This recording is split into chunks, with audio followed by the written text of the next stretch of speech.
Hello friends. दोस्तों, last episode में हम लोगों ने देखा था कि फिलिप और थेडियस की आपस में फाइट हुई थी, लेकिन फिलिप ने थेडियस को बहुत बुरे तरीके से हरा दिया था और वो यहाँ पर थेडियस को किल करने वाला था। लेकिन इस वक्त यहाँ पर पीटर आ जाता है जो उसे ऐसा करने से रोक देता है। तो अब आगे एपिसोड की स्टार्टिंग में हम देखते हैं कि थेडियस पीटर से बुरा होता है, आखिर तुम वापस क्यों आए हो, तुम यहाँ से चले जाओ। लेकिन थेडियस की कंडीशन को देखकर पीटर बहुत ज्यादा हैरान होता है और वो सोच रहा होता है थेडियस की बॉडी इस वक्त बहुत ही ज्यादा इंजर्ड है और अगर इसे जल्दी ही ट्रीट नहीं किया गया तो इससे बचाना बहुत ही ज्यादा मुश्किल हो जाएगा, क्योंकि उसकी चेस्ट की बहुत ही ज्यादा हड्डियां टूटी हुई हैं। इसलिए मुझे दोबारा जल्द से जल्द बोर्ड तक पहुंचना होगा। लेकिन सबसे बड़ी प्रॉब्लम तो ये पर्सन है और हम देखते हैं कि यहाँ पर फिलिप की बॉडी में से काफी पावरफुल ऑरा निकल रहा होता है और इस वक्त फिलिप बोलता है थेडियस तुम इस वक्त खामोश रहो और अपनी एनर्जी को सेव करो, क्योंकि मैं नहीं चाहता कि तुम यहीं पर मर जाओ, क्योंकि मैं तुम्हें वापस कोरिया लेकर जाना चाहता हूँ जहाँ पर मैं तुझे मिलिट्री के कानूनों के हिसाब से मौत दूंगा।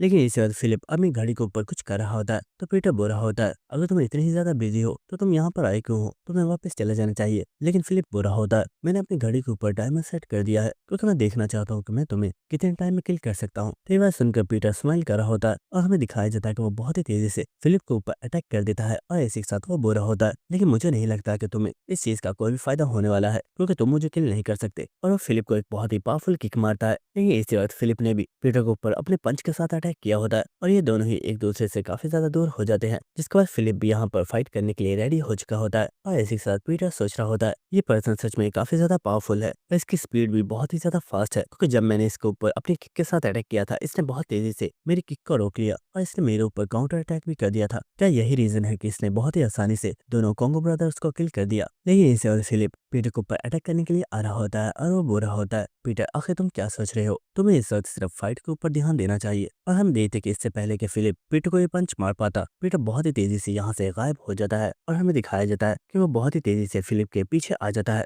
और वो फिलिप को एक बहुत ही जोर से किक मारता है, जिसके बाद वो फिलिप की गर्दन पर एक बहुत ही जोरदार अटैक करता है। और हमें दिखाया जाता है कि पीटर फिलिप के ऊपर बहुत ही ज्यादा अटैक्स कर रहा होता है और इन अटैक्स की वजह से फिलिप बहुत ही ज्यादा हैरान होता है और वो सोच रहा होता है कि ये पर्सन सच में पीटर ही है, क्योंकि इसकी स्पीड बहुत ही ज्यादा फास्ट है और ये यहाँ पर मुझे अटैक करने का मौका नहीं दे रहा, बल्कि ये बहुत तेजी से मेरे ऊपर अटैक्स कर रहा है। और इस वक्त ये पर्सन मेरे सभी ब्लाइंड स्पॉट्स के ऊपर अटैक कर रहा है, क्योंकि ये जानता है कि मैंने इस वक्त मास्क पहना हुआ है और इस मास्क की वजह से मैं उसे सही से देख नहीं पाऊंगा। और इस वक्त पीटर बहुत ही तेजी से फिलिप की गर्दन के ऊपर अटैक करता है। लेकिन पीटर काफी ज्यादा हैरान हो जाता है क्योंकि हम देखते हैं कि फिलिप ने इस अटैक को पकड़ लिया होता है और वो बुरा होता है पीटर तुम्हारे अंदर तो पेशेंस बिल्कुल भी नहीं है, और वो पीटर को बहुत ही ज्यादा दूर फेंक देता है। और हम देखते हैं कि पीटर खिड़की को तोड़ते हुए बाहर फॉरेस्ट वाले एरिया में आ चुका होता है, जिसके बाद फिलिप भी बाहर आ चुका होता है और वो बुरा होता है पीटर तुमने सच में मुझे काफी ज्यादा हैरान कर दिया, तुम्हारी बॉडी बहुत ही ज्यादा इंजर्ड है और तुम बहुत ही ज्यादा ओल्ड हो, लेकिन फिर भी तुम्हारी मूवमेंट्स बहुत ही ज्यादा फास्ट है और तुम मेरे ऊपर बहुत ही तेजी के साथ अटैक्स कर रहे हो। लेकिन मुझे हराने के लिए इतना सब कुछ काफी नहीं है। क्या तुम जानते हो मैंने हमारी फाइट के रिजल्ट को काउंट कर लिया है और उसे काउंट करने के बाद मुझे पता चला है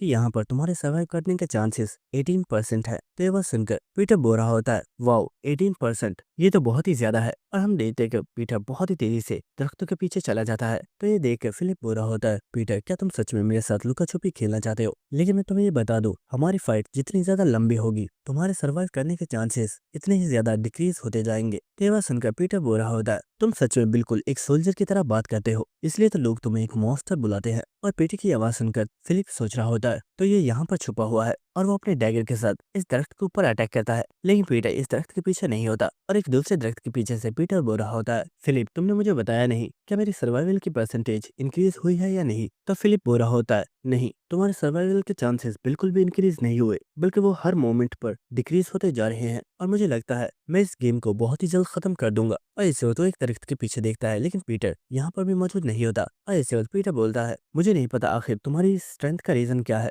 और तुम अचानक एक मशीनरी से इतने पावरफुल सोल्जर कैसे बन गए, लेकिन क्या तुम्हारा सर वो भी तुम्हारी बॉडी की तरह ही स्ट्रांग है। और हमें दिखाया जाता है कि पीटर दरख्त के ऊपर से सीधा फिलिप के सर के ऊपर अटैक करता है और हमें यहाँ पर एक बहुत ही जोरदार अटैक की आवाज सुनाई देती है। लेकिन हमें दिखाया जाता है कि फिलिप ने पीटर को उसकी गर्दन से पकड़ा हुआ होता है और इस चीज की वजह से पीटर बहुत ही ज्यादा हैरान होता है और वो सोच रहा होता है इस पर्सन ने उस दरख्त के ऊपर उस नाइफ को जानबूझकर थ्रो किया था ताकि उस नाइफ के जरिए ये मेरी शैडो को देख पाए और मैं इस पर्सन की इस चाल को नहीं समझ पाया। जिसके बाद फिलिप बोल रहा होता है तुम्हें लगा था कि तुम अगर मेरे सर के ऊपर अटैक करते हो तो तुम मुझे हरा पाओगे, लेकिन मैं तुम्हें बता दूं मेरी बॉडी का हर एक पार्ट बहुत ही ज्यादा स्ट्रांग है, बल्कि ये कहना गलत नहीं होगा कि मैं एक इमोर्टल हूँ जिसे कोई भी नहीं हरा सकता। और इसे वो पीटर को बहुत ही जोर से जमीन पर देकर मारता है और इसे वो पीटर को एक बहुत ही पावरफुल पंच मारने वाला होता है और इसी के साथ वो बुरा होता है। पीटर, क्या तुम जानते हो तुम्हारे सर्वाइवल के चांसेस इस वक्त 0% हो चुके हैं। और इस वक्त वो पीटर की चेस्ट में एक बहुत ही पावरफुल पंच मारता है और हमें दिखाया जाता है कि इस पंच की वजह से आसपास की जमीन भी टूट गई होती है और इस वक्त पीटर जमीन के अंदर धंसा हुआ होता है। और इसी के साथ फिलिप सोच रहा होता है पीटर ने मेरे ऊपर जो लास्ट अटैक किया था वो बहुत ही ज्यादा फास्ट था,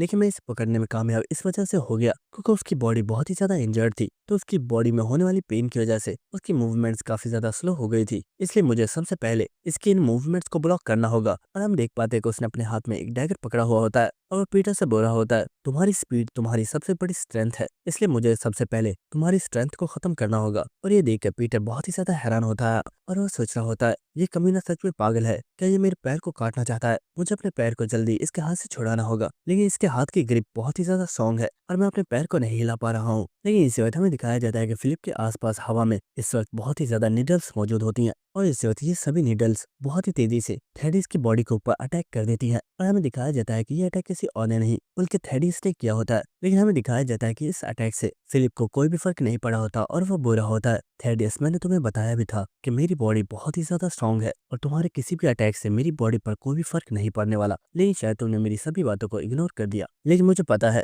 इस अटैक के बाद तुम्हारी हेल्थ और भी ज्यादा खराब हो गई होगी। और हम देखते कि थेडियस इसी वक्त जमीन पर गिर जाता है और वो सोच रहा होता है मैं सिर्फ एक ही अटैक कर सकता था और मैंने अपनी पूरी कोशिश की कि मैं इसे ब्रदर किम को नुकसान पहुंचाने से रोक सकूं। जिसके बाद फिलिप बोलता है थेडियस, सच में बहुत शर्म की बात है कि तुम्हारा जैसा एक पावरफुल मार्शल आर्टिस्ट इतनी बुरी कंडीशन में है। लेकिन इसी वक्त थेडियस हंसना स्टार्ट कर देता है और वह बुरा होता है। शायद तुम्हें लग रहा है कि मेरी इस अटैक ने तुम्हारे ऊपर कोई भी काम नहीं किया, लेकिन तुम गलत हो। तो यह सुनकर फिलिप काफी ज्यादा हैरान होता है और वो बोलता है आखिर ये तुम क्या कह रहे हो? तुम देख सकते हो कि मेरी बॉडी के ऊपर कोई भी असर नहीं हुआ है, तो आखिर तुम ऐसा क्यों कह रहे हो? तो थेडियस बोलता है बेवकूफ, वो अटैक तो सिर्फ एक बहाना था, लेकिन मेरा रियल मकसद तो कुछ और ही था। और हम देखते कि थेडियस के हाथ में बहुत ही ज्यादा पिन्स मौजूद होती हैं और इन सभी पिन्स को देखकर फिलिप बहुत ही ज्यादा हैरान होता है और वो सोच रहा होता है व्हाट, तो इसका मतलब ये है कि इसने मेरे पास मौजूद सभी बॉम्ब्स में से इन पिंस को निकाल दिया है, यानी कि वो बॉम्ब बहुत ही जल्द फटने वाले हैं। और हमें दिखाया जाता है कि फिलिप के कोट के अंदर जितने भी बॉम्ब होते हैं वो इस वक्त एक्टिवेट हो गए होते हैं। और ये देखकर फिलिप सोच रहा होता है ये बॉम्ब बहुत जल्द फट जाएंगे,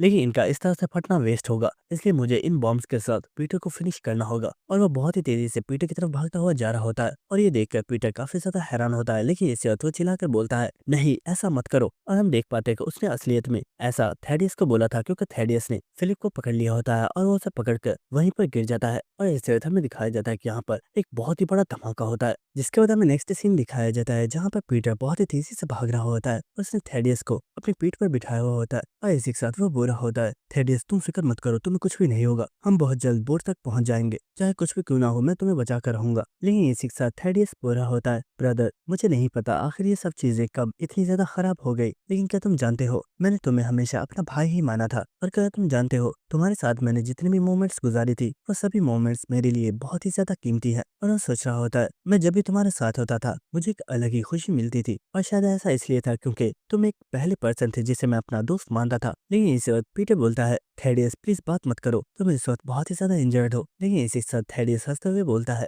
ब्रदर, मैं तुम्हारी आंखों में देख सकता हूँ तुम्हें इस वक्त मेरी बहुत ही ज्यादा फिक्र हो रही है और तुम किसी भी कीमत पर मुझे बचाना चाहते हो। और इस चीज से मैं ये तो अंदाजा लगा ही सकता हूँ कि तुम भी हमेशा मुझे अपना भाई ही मानते थे और तुम हमेशा ही मेरे साथ बिल्कुल सिंसियर थे। तेवा सुनकर पीटर बोल रहा होता है ठीक है मैं समझ गया, अब तुम खामोश रहो, हम जल्दी ही बोट पर पहुंच जाएंगे और जब तुम ठीक हो जाओगे जिसके बाद तुम जितनी चाहो उतनी बातें मुझसे कर सकते हो। लेकिन इसी वक्त हम देख पाते हैं कि थेडियस यहाँ पर बेहोश हो जाता है और ये देखकर पीटर बोल रहा होता है हे थेडियस, मेरी बात का जवाब दो, थेडियस क्या तुम ठीक हो? लेकिन इस वक्त थेडियस अपने हाथों को ढीला छोड़ देता है। तो ये देखकर पीटर बोल रहा होता है थेडियस मेरे भाई प्लीज होश में आओ, अभी तो हमने एक साथ कोई भी अच्छी सी पिक्चर भी नहीं ली। और इसी के साथ वो भागता हुआ यहाँ से जा रहा होता है और इसी के साथ वो थेडियस की पुरानी मेमोरीज को याद कर रहा होता है, जहाँ पर थेडियस बोल रहा था ब्रदर तुम भी अनाथ हो और मैं भी अनाथ हूँ, मुझे एक बहुत ही जबरदस्त आइडिया आया है। और इसी के साथ वो काफी ज्यादा हंसते हुए बोलता है क्यों ना हम दोनों एक दूसरे के रियल ब्रदर्स बन जाए, इस तरह से हम दोनों में से कोई भी अनाथ नहीं रहेगा। और इसी वक्त वो पीटर को अपने पास खींच लेता है और वह पूरा होता है हम नेक्स्ट टाइम अपनी एक बहुत ही जबरदस्त अच्छी सी पिक्चर लेंगे जिसे तुम हमेशा अपने पास रख सकते हो, और जब भी तुम्हें मेरी याद आएगी तुम उस पिक्चर को देख सकते हो। और इसी के साथ भागते हुए पीटर बोल रहा होता है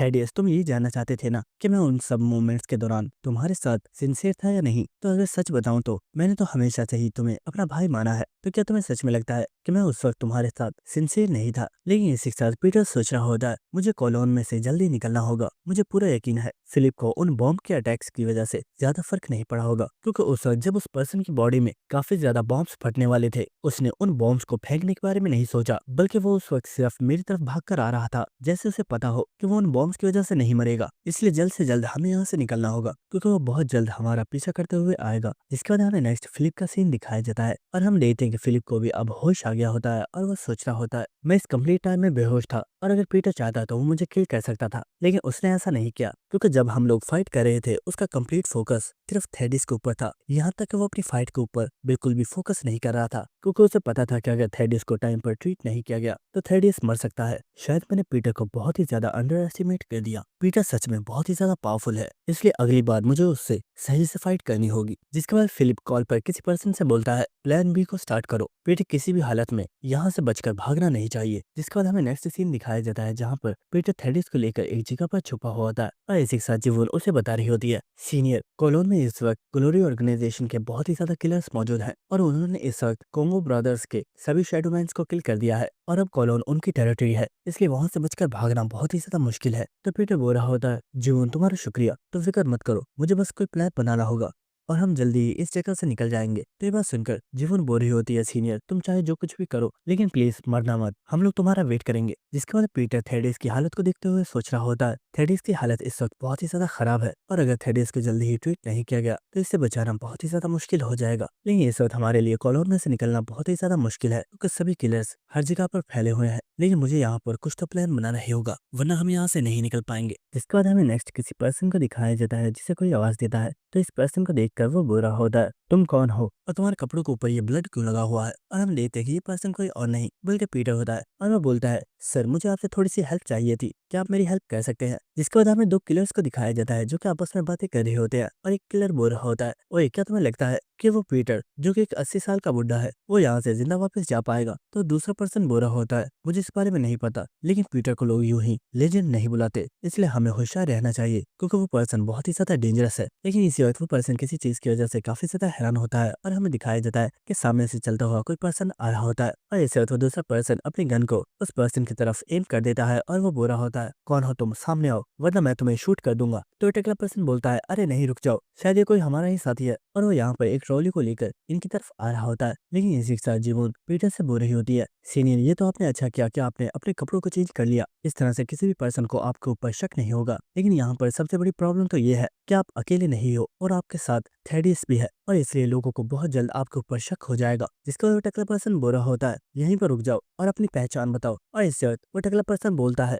ब्लेड। तो ये बात सुनकर पीटर सोच रहा होता है, मैं जानता था ये लोग यहाँ पर मुझसे पासवर्ड जरूर पूछेंगे। और इसी के साथ जीवन भी काफी ज्यादा शॉक हो गई होती है और वो कह रही होती है, शिट सीनियर अब आप क्या करोगे? हमें तो पासवर्ड के बारे में कुछ भी पता नहीं है, लेकिन अगर आपने कुछ गलत पासवर्ड बताया तो वो लोग आपको शूट कर देंगे। और काइगा भी यहाँ पर काफी ज्यादा हैरान होता है और वह सोच रहा होता है, मास्टर ने यहाँ पर अपने कपड़ों को तो चेंज कर लिया है, लेकिन उन्हें यहाँ पर पासवर्ड के बारे में नहीं पता है, और अगर उन्होंने पासवर्ड नहीं बताया तो वो लोग उन्हें फौरन शूट कर देंगे। और इसी के साथ टकला पर्सन बोल रहा होता है, अपने हाथों को ऊपर करो, तुम कोई अननोन पर्सन हो, तुम्हें जरूर पासवर्ड के बारे में नहीं पता है। और इसी के साथ यहाँ पर जो दूसरा पर्सन मौजूद होता है वो बोल रहा होता है, मुझे लगता है ये कोई सस्पिशियस पर्सन है, मैं वॉकी टॉकी पर सबको इन्फॉर्म कर देता हूँ। और इसी के साथ टकला पर्सन बोलता है, मैं अब 3 तक गिनूंगा, अगर तुमने मुझे पासवर्ड नहीं बताया तो मैं तुम्हें शूट कर दूंगा। लेकिन इस वक्त पीटर बोलता है, जीन्स। तो ये बात सुनकर टकला पर्सन काफी ज्यादा हैरान होता है और वो अपनी गन को नीचे कर देता है और वो बोल रहा होता है, अगर तुम्हें पासवर्ड पता था तो तुमने इतनी ज्यादा देर क्यों लगा दी? क्या तुम जानते हो मैं तुम्हें शूट भी कर सकता था? चलो अब जल्दी से अपनी पहचान बताओ। और इसी के साथ वो दूसरा पर्सन बोल रहा होता है,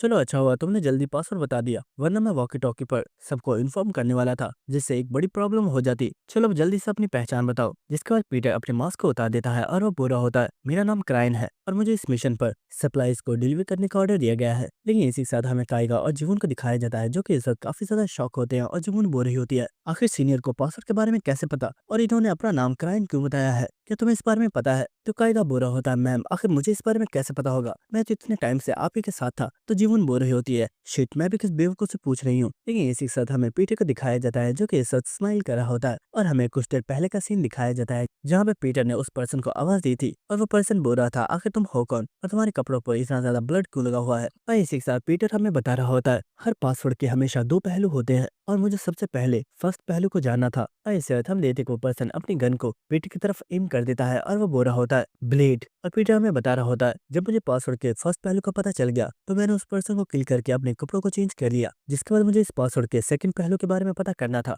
और हमें दिखाया जाता है कि पीटर एक पर्सन की तरफ अपनी गन को एम कर देता है और वो बोल रहा होता है हे यहीं पर रुक जाओ ब्लेड। तो ये बात सुनकर वो पर्सन काफी ज्यादा घबरा गया होता है और वो बोल रहा होता है हे रुको प्लीज शूट मत करना, मैं पासवर्ड बताता हूँ जीन्स। तो ये बात सुनकर पीटर बोलता है तुमने सही जवाब दिया, तुम जा सकते हो। और इसी के साथ पीटर हमें बता रहा होता है पासवर्ड फाइंड करना बहुत ही ज्यादा आसान था, इसलिए मैं बहुत ही आसानी से इस जगह से निकल सकता हूँ। लेकिन इसके बाद उस टकले पर्सन को वॉकी टॉकी पर फिलिप बोल रहा होता है तुम्हारी साइड पर किसी ने वॉकी टॉकी को ऑन किया था लेकिन उसने मुझे कोई भी जवाब नहीं दिया, क्या वहाँ पर सब कुछ ठीक है? तो टकला पर्सन बोल रहा होता है यस बॉस यहाँ पर सब कुछ ठीक है, हमें लगा था यहाँ पर कोई सस्पिशियस पर्सन है लेकिन क्योंकि उसने पासवर्ड बता दिया है तो अब हम उसे इस सामान के साथ यहाँ से जाने दे रहे हैं। तो ये बात सुनकर फिलिप काफी ज्यादा हैरान होता है और वो बोलता है क्या सामान, आखिर तुम किस सामान की बात कर रहे हो? तो पर्सन बोलता है सर वो ट्रॉली में यहाँ से कुछ सप्लाईज को लेकर वापस जा रहा है। तो फिलिप बोलता है आखिर तुम क्या बकवास कर रहे हो, हमारा मकसद यहाँ पर किसी भी सप्लाई को ले जाना नहीं है, हमारा मकसद सिर्फ पीटर को किल करना था, उस पर्सन को रोको, वो पर्सन यहाँ से जाना नहीं चाहिए। तो ये बात सुनकर वो दोनों ही काफी ज्यादा हैरान हो जाते हैं और इसे एक पर्सन चिल्लाकर बोलता है ओए यहीं पर रुक जाओ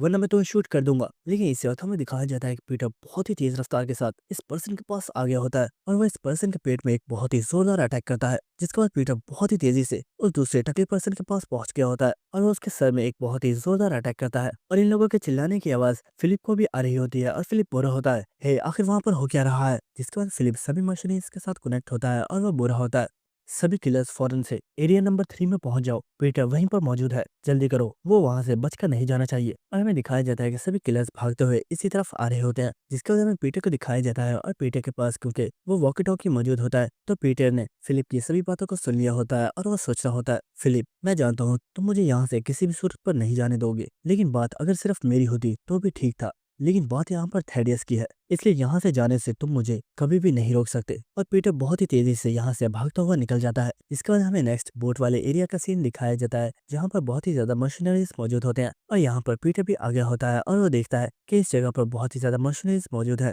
और पीटर सोच रहा होता है शायद मेरे पास और कोई भी रास्ता नहीं है और मुझे इन सभी को किल करना होगा। और इसी के साथ वो बोलता है थेडियस मुझे माफ करना, शायद मुझे यहाँ पर तुम्हारा यूज करना पड़ेगा। और हम देखते कि यहाँ पर जो किलर्स मौजूद होते हैं उन्हें किसी चीज की आवाज आ रही होती है और हमें दिखाया जाता है ये कुछ और नहीं बल्कि ट्रॉली होती है जो कि चलते हुए इनकी तरफ आ रही होती है। और ये देखकर ये लोग कह रहे होते हैं आखिर ये ट्रॉली यहाँ पर कहाँ से आई, क्या इसे किसी पर्सन ने पुश किया है? लेकिन इस वक्त हमें दिखाया जाता है कि पीटर पीछे से इन लोगों के पास आ चुका होता है और इस वक्त वो एक पर्सन के सर में गोली मारता है और हमें दिखाया जाता है कि वो बहुत ही तेजी से यहाँ पर मौजूद सभी किलर्स के ऊपर शूट करना स्टार्ट कर देता है। और यहाँ पर एक पर्सन चिल्लाते हुए बोल रहा होता है आखिर ये कमीना है कौन, सभी लोग इसके ऊपर शूट करो, ये पर्सन बहुत ही ज्यादा फास्ट है। लेकिन पीटर इस पर्सन के भी सर में गोली मारता है और हम देखते हैं कि वो बहुत ही तेजी से यहाँ पर मौजूद सभी लोगों को मार रहा होता है। लेकिन इस वक्त पीटर की बुलेट्स खत्म हो जाती है, लेकिन वो बहुत ही तेजी से एक और पर्सन की गन में से उसकी मैगजीन को निकाल लेता है और वो उसे अपनी गन के अंदर फिट कर लेता है। और हम देखते हैं कि वो एक बार फिर से बहुत तेजी से यहाँ पर मौजूद सभी लोगों को किल करना स्टार्ट कर देता है। और इसी के साथ जीवन पीटर से बोल रही होती है सीनियर आखिर हुआ क्या है,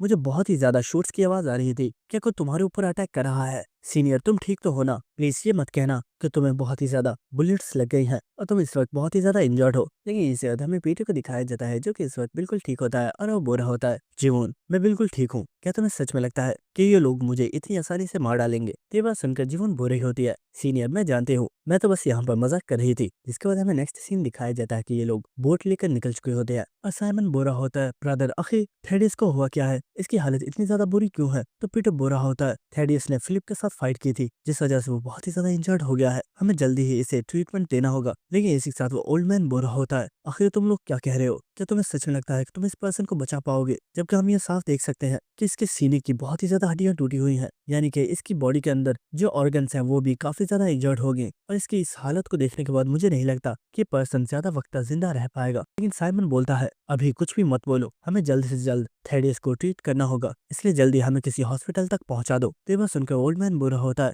मैं जानता हूँ तुम इस पर्सन को बचाना चाहते हो, लेकिन अगर हम किसी हॉस्पिटल तक भी पहुंच जाते हैं तो हमें वहाँ पर बहुत ही ज्यादा ग्लोरी ऑर्गेनाइजेशन के किलर्स मिलेंगे देंगे, लेकिन हमें फिर भी नहीं पता कि उस हॉस्पिटल के डॉक्टर्स इस पर्सन को बचा पाएंगे या नहीं, क्योंकि इस पर्सन की कंडीशन बहुत ही ज्यादा खराब है। तो ये बात सुनकर पीटर बोलता है, मुझे लगता है उस पर्सन से मिलने का वक्त हो गया है, क्योंकि वही एक ऐसा पर्सन है जो थेडिस की जान बचा सकता है। तो ये बात सुनकर साइमन काफी ज्यादा हैरान हो जाता है और वो बुरा होता है, ब्रदर कहीं तुम उस पर्सन के बारे में तो बात नहीं कर रहे? तो पीटर बोलता है, हाँ मैं उसी की बात कर रहा हूँ, चलो हमें चलकर नेथानियल से मिलना होगा। इसके बाद हमें नेक्स्ट फिलिप का सीन दिखाया जाता है, जो कि डिसाइपल मैथ्यू के साथ बात कर रहा होता है और वो बुरा होता है, मैथ्यू तुम्हें शिकार करना काफी ज्यादा पसंद है, इसलिए मुझे लगता है कि ये वक्त काफी ज्यादा अच्छा है और तुम्हें पीटर का शिकार करने में काफी ज्यादा मजा आएगा, जल्दी आ जाओ, मैं तुम्हारा वेट करूंगा। जिसके बाद हमें नेक्स्ट रैफेल का सीन दिखाया जाता है, जो कि एक मूवी देख रहा होता है और इसी के साथ उसे फिलिप बोल रहा होता है, हमने कॉलोन के ऊपर कंप्लीट कंट्रोल कर लिया है और अब कॉलोन हमारे कब्जे में है, लेकिन पीटर थेडियस को लेकर यहाँ से भाग चुका है, लेकिन मैंने थेडियस को बहुत ही ज्यादा इंजर्ड कर दिया है और उसका बचना बहुत ही ज्यादा मुश्किल है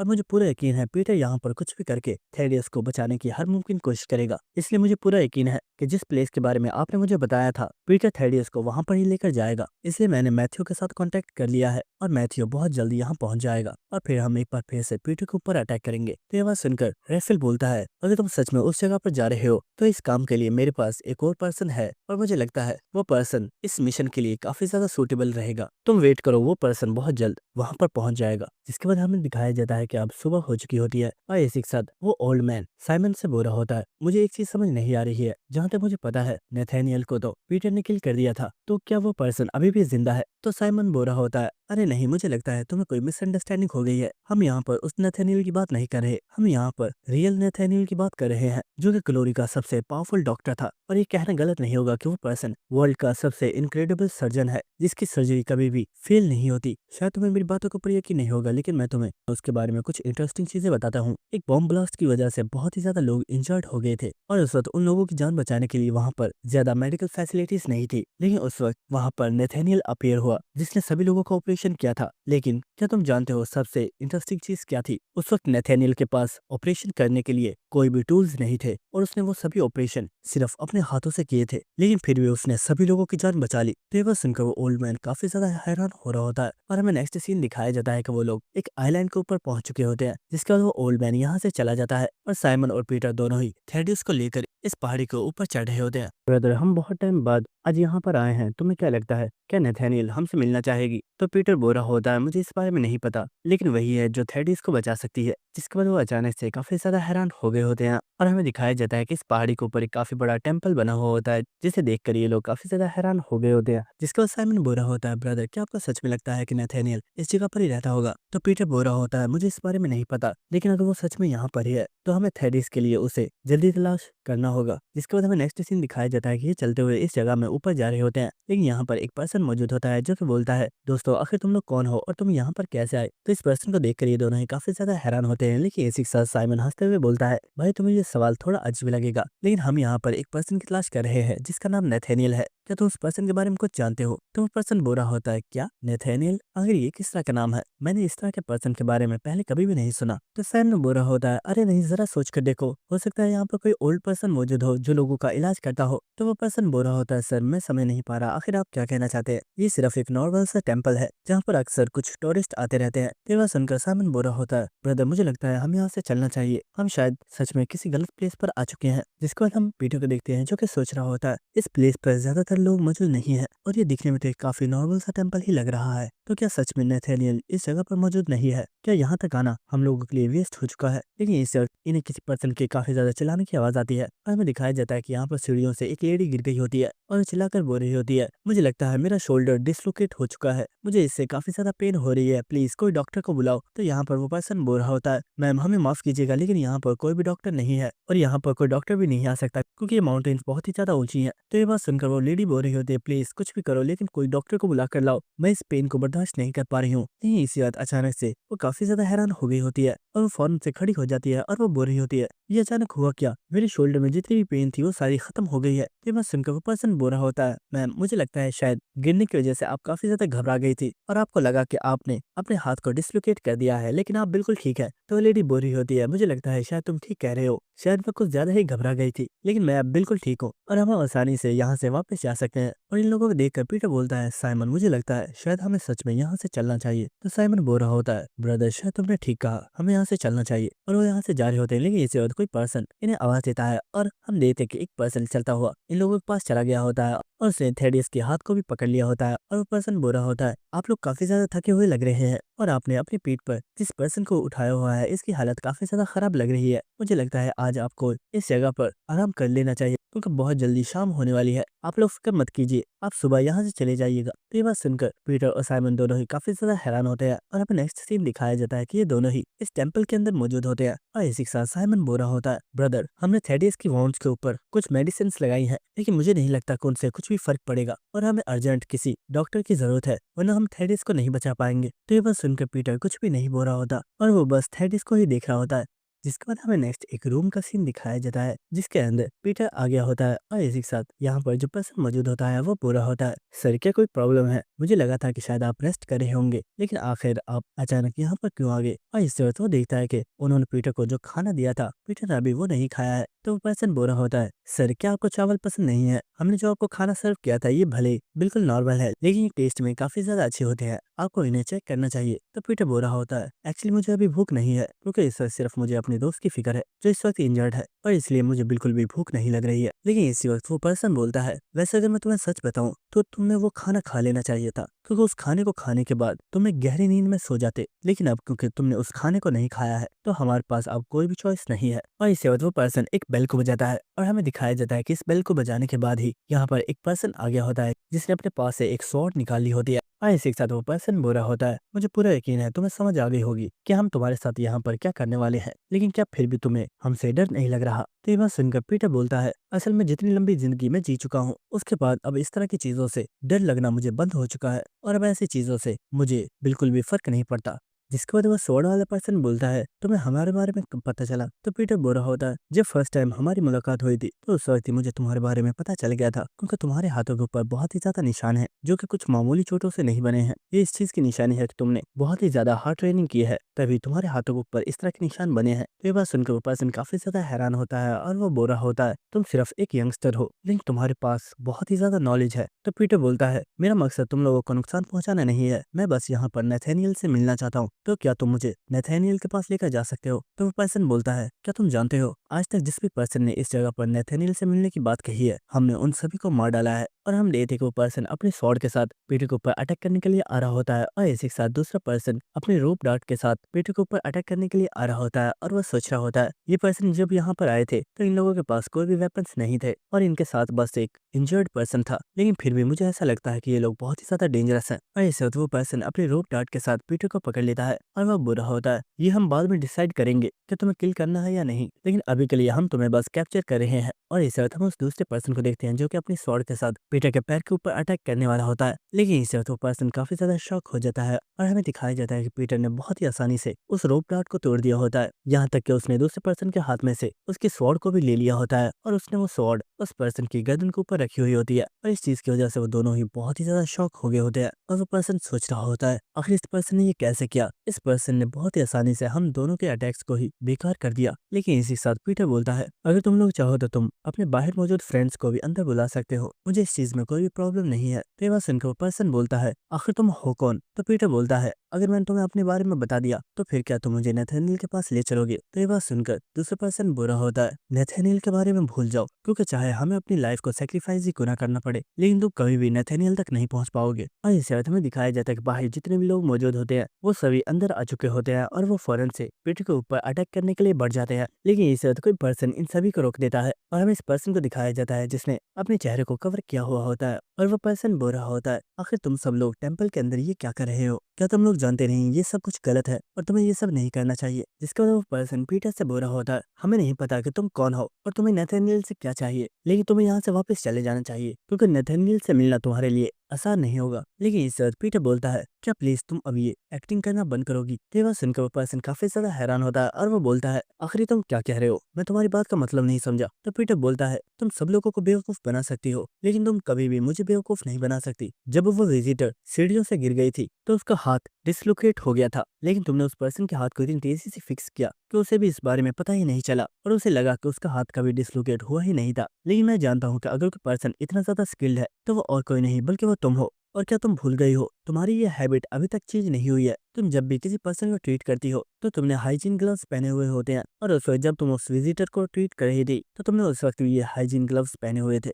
तो मुझे बताओ, क्या मैं गलत हूँ? तो ये बात सुनकर उस पर्सन ने अपने चेहरे से अपना मास्क उतार दिया होता है, और इसी के साथ हमें पता चलता है कि ये पर्सन असलियत में एक लेडी है और यही रियल नेथानियल है जो कि एक डिसाइपल है। और इसी के साथ हमें एक प्रीवियस सीन दिखाया जाता है जहाँ पर फिलिप रेफेल से बोल रहा होता है, सर आप किस पर्सन के बारे में बात कर रहे हैं? आखिर वो कौन पर्सन है जो इस मिशन के लिए काफी ज्यादा सुटेबल रहेगा? तो रेफेल बोल रहा होता है, मुझे लगता है शायद तुम इस बारे में नहीं जानते। मैथ्यू भले वर्ल्ड का नंबर 1 शूटर है, लेकिन उसका पार्टनर उससे भी ज्यादा डेंजरस है, और उसका पार्टनर कोई और नहीं बल्कि हमारा एक और डिसाइपल जूडस है, जिसके बाद वो इस फोन कॉल को कट कर देता है। और इसी के साथ वो बोलता है, तो दोस्तों बताओ, क्या तुम लोग इस न्यू मिशन के लिए तैयार हो? और इसी के साथ हमें दिखाया जाता है कि यहाँ पर मैथ्यू और जूडस दोनों ही मौजूद होते हैं। और इसी के साथ जूडस बोलता है, मैं तो इस चीज का बहुत टाइम से वेट कर रहा था कि मुझे कब पीटर के साथ फाइट करने का मौका मिलेगा, और वो मौका आज आ चुका है, तो मैं इसे मिस कैसे कर सकता हूँ? और इसी के साथ मैथ्यू बोल रही होती है, बॉस हम लोग इस मिशन के लिए तैयार हैं। जिसके बाद हमें दोबारा से पीटर का सीन दिखाया जाता है जहाँ पर सभी पीपल्स काफी ज्यादा हैरान होते हैं और वो कह रहे होते हैं, ये लड़का बहुत ही ज्यादा यंग है, लेकिन इसे फिर भी डिसाइपल नेथानियल के बारे में कैसे पता है? आखिर ये पर्सन है कौन? और हम देखते हैं कि वो दोबारा से फाइट करने के लिए रेडी हो गए होते हैं, और वो कह रहे होते हैं, लड़के हमें नहीं पता कि यहाँ पर आने का तुम्हारा रियल इंटेंशन क्या है, लेकिन हम तुम्हें कभी भी डिसाइपल नेथानियल को नुकसान नहीं पहुंचाने देंगे। लेकिन इसे नेथानियल चलती हुई पीटर की तरफ जा रही होती है, और वो बोल रही होती है, इडियट्स ये करना बंद करो, तुम लोग कभी भी इस पर्सन को नहीं हरा सकते, क्योंकि ये पर्सन कोई और नहीं बल्कि 12 डिसाइपल्स में से सबसे पावरफुल और स्ट्रॉन्गेस्ट डिसाइपल है, जिसे सब लोग लेजेंड बुलाते हैं। और ये बात सुनकर सभी लोग काफी ज्यादा शॉक हो गए होते हैं, और वो कह रहे होते हैं, व्हाट, कहीं इसका मतलब ये तो नहीं कि ये पर्सन कोई और नहीं बल्कि। और इसी वक्त हम देखते हैं कि ये सभी लोग यहाँ पर अपने घुटनों के ऊपर बैठ गए होते हैं, और इसी के साथ वो काफी ऊंची आवाज में कहते हैं, सर हमें प्लीज माफ कीजिए, हम पहचान नहीं पाए कि आप कोई और नहीं बल्कि डिसाइपल पीटर है। जिसके बाद हमें नेक्स्ट सीन दिखाया जाता है जहाँ पर नेथानियल थेडिस की बॉडी के ऊपर पट्टियां बांध रही होती है, और इसी के साथ साइमन बोल रहा होता है, सिस्टर तुम पहले कितनी ज्यादा ब्यूटीफुल थी, लेकिन अब तो तुम बुढ़ी हो गई हो। तो ये बात सुनकर नेथानियल साइमन को देख रही होती है, और वो बोल रहा होता है,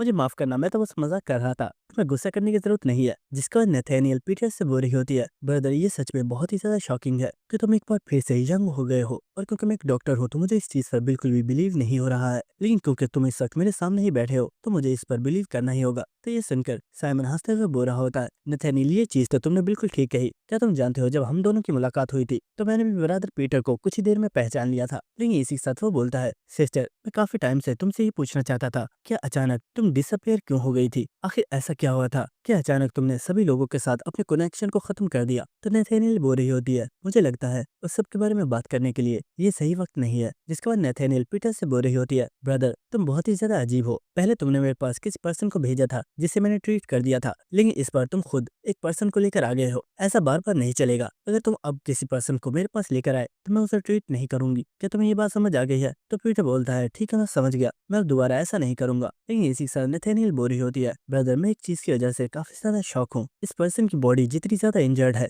इस पर्सन को तो अभी तक मर जाना चाहिए था, लेकिन ये पर्सन अभी भी जिंदा है। आखिर ऐसा कैसे पॉसिबल है? आखिर ये पर्सन है कौन? प्लीज मुझे सच बताओ, ये पर्सन कौन है, और तुम खुद इसे यहाँ पर मेरे पास क्यों लेकर आए हो? तो तुम मुझे इस बारे में नहीं बता देते, मैं इसे ट्रीट नहीं करूंगी। तो ये बात सुनकर पीटर खामोश हो गया होता है, लेकिन इस वक्त साइमन हंसते हुए बोलता है, ब्रदर आखिर तुम इसे इस बारे में बता क्यों नहीं रहे? सिस्टर ये पर्सन कोई और नहीं बल्कि हमारा नेफ्यू है। लेकिन इस वक्त पीटर चिल्लाकर बोलता है, साइमन प्लीज खामोश हो जाओ, कुछ भी मत बोलो। लेकिन साइमन हंसते हुए बोल रहा होता है, ये पर्सन कोई और नहीं बल्कि हमारे ब्रदर थेडिस का बेटा है। लेकिन इस वक्त पीटर बोलता है, नेथानियल प्लीज मेरी बात सुनो, हमें इसे ट्रीट करना ही होगा वरना इसकी जान चली जाएगी। लेकिन हम देखते कि नेथानियल यहाँ पर खड़ी हो गई होती है और वो इस कमरे में से बाहर जा रही होती है, और ये देखकर साइमन काफी ज्यादा हैरान हो गया होता है, और वो बुरा होता है, सिस्टर आखिर तुम कहाँ पर जा रही हो? तुमने अभी इसे ट्रीट नहीं किया है, प्लीज इसे जल्दी ठीक करो, ये हमारा नेफ्यू है। तो ये बात सुनकर नेथानियल बोलती है, साइमन तुम इस बारे में नहीं जानते, लेकिन अगर तुम यहाँ पर किसी और पर्सन को लाए होते तो मैं उसका ट्रीटमेंट जरूर करती, लेकिन तुम यहाँ पर एक गलत पर्सन को ले आए हो। और इस चीज की वजह से साइमन काफी ज्यादा हैरान होता है, और वो पीटर से बोलता है, ब्रदर आखिर यहाँ पर हो क्या रहा है?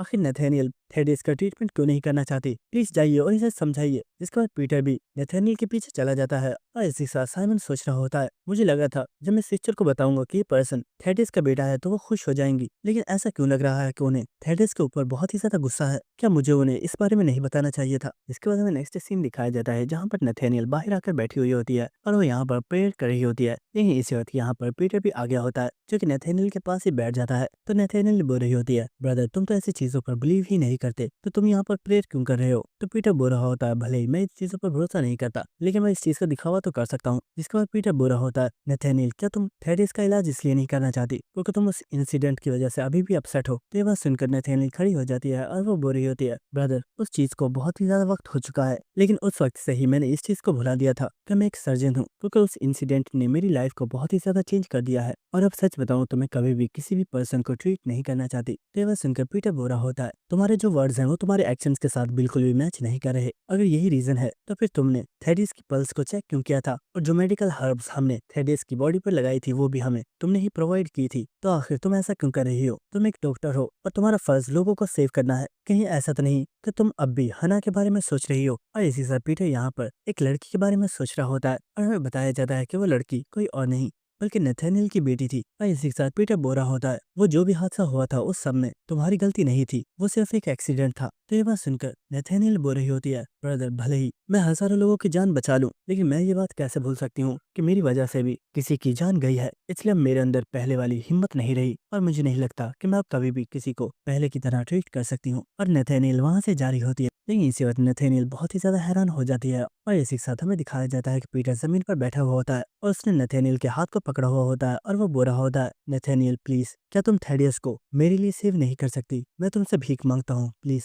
थेडियस को बचा लो। तो ये बात सुनकर नथानिएल कुछ सोच रही होती है, लेकिन वो यहाँ पर पीटर का कोई भी जवाब नहीं देती और वो यहाँ से जा रही होती है। जिसके बाद हमें नेक्स्ट थेडियस का सीन दिखाया जाता है जो कि खून की उल्टियां कर रहा होता है और साइमन बोल रहा होता है, थेडियस बस वेट करो, ब्रदर जल्दी ही नथानिएल को लेकर आ जाएंगे और वो तुम्हें ट्रीट जरूर करेगी। और इस वक्त पीटर यहाँ पर आ गया होता है। साइमन बोलता है, ब्रदर थेडियस की हालत बहुत ही ज्यादा खराब हो गई है, आखिर नथानिएल कहाँ पर है। प्लीज ये मत कहना कि नथानिएल ने थेडियस का इलाज करने से मना कर दिया है और अब हम थेडियस को नहीं बचा पाएंगे। लेकिन इस वक्त कोई पर्सन साइमन से बोलता है, इडियट अपनी बकवास बंद करो। और हमें दिखाया जाता है कि यहाँ पर नथानिएल आ गई होती है और वो बोल रही होती है, मैं बस अपने ग्लव्स को लेने के लिए गई थी, क्या तुम भूल गए हो मैं अपने ग्लव्स के बिना कोई भी सर्जरी परफॉर्म नहीं करती। तो ये देखकर साइमन बहुत ही ज्यादा हैरान हो गया होता है। जिसके बाद नथानिएल थेडियस के पास आकर बैठ जाती है और वो 2 ट्यूब्स को थेडियस की बॉडी के अंदर इंसर्ट कर देती है और वो बोल रही होती है, हमें थेडियस के ऊपर एक बहुत ही बड़ी सर्जरी परफॉर्म करनी होगी क्योंकि इसके लंग्स इस वक्त बहुत ही ज्यादा डैमेज हैं। लेकिन ये सर्जरी बहुत ही ज्यादा खतरनाक होने वाली है क्योंकि अगर हमसे एक भी गलती हुई तो उसी वक्त थेडियस की जान चली जाएगी। तो ये बात सुनकर साइमन बहुत ही ज्यादा हैरान हो गया होता है। जिसके बाद हमें नेक्स्ट सीन दिखाया जाता है जहाँ पर साइमन और पीटर दोनों ही कमरे से बाहर मौजूद होते हैं और इसी के साथ साइमन बोल रहा होता है, ब्रदर मुझे इस वक्त बहुत ही ज्यादा घबराहट हो रही है, ये सर्जरी कामयाब तो हो जाएगी ना। तो पीटर बोल रहा होता है, मुझे इस बारे में कुछ भी नहीं पता, लेकिन इस वक्त के लिए हम सिर्फ नथानिएल के ऊपर भरोसा कर सकते हैं। तो साइमन बोल रहा होता है, ब्रदर मैं भी यही दुआ करता हूँ बस नथानिएल किसी भी तरह इस चीज में कामयाब हो जाए क्योंकि मैं अपने नेफ्यू को खोना नहीं चाहता। इसके बाद हमें नेक्स्ट सीन दिखाया जाता है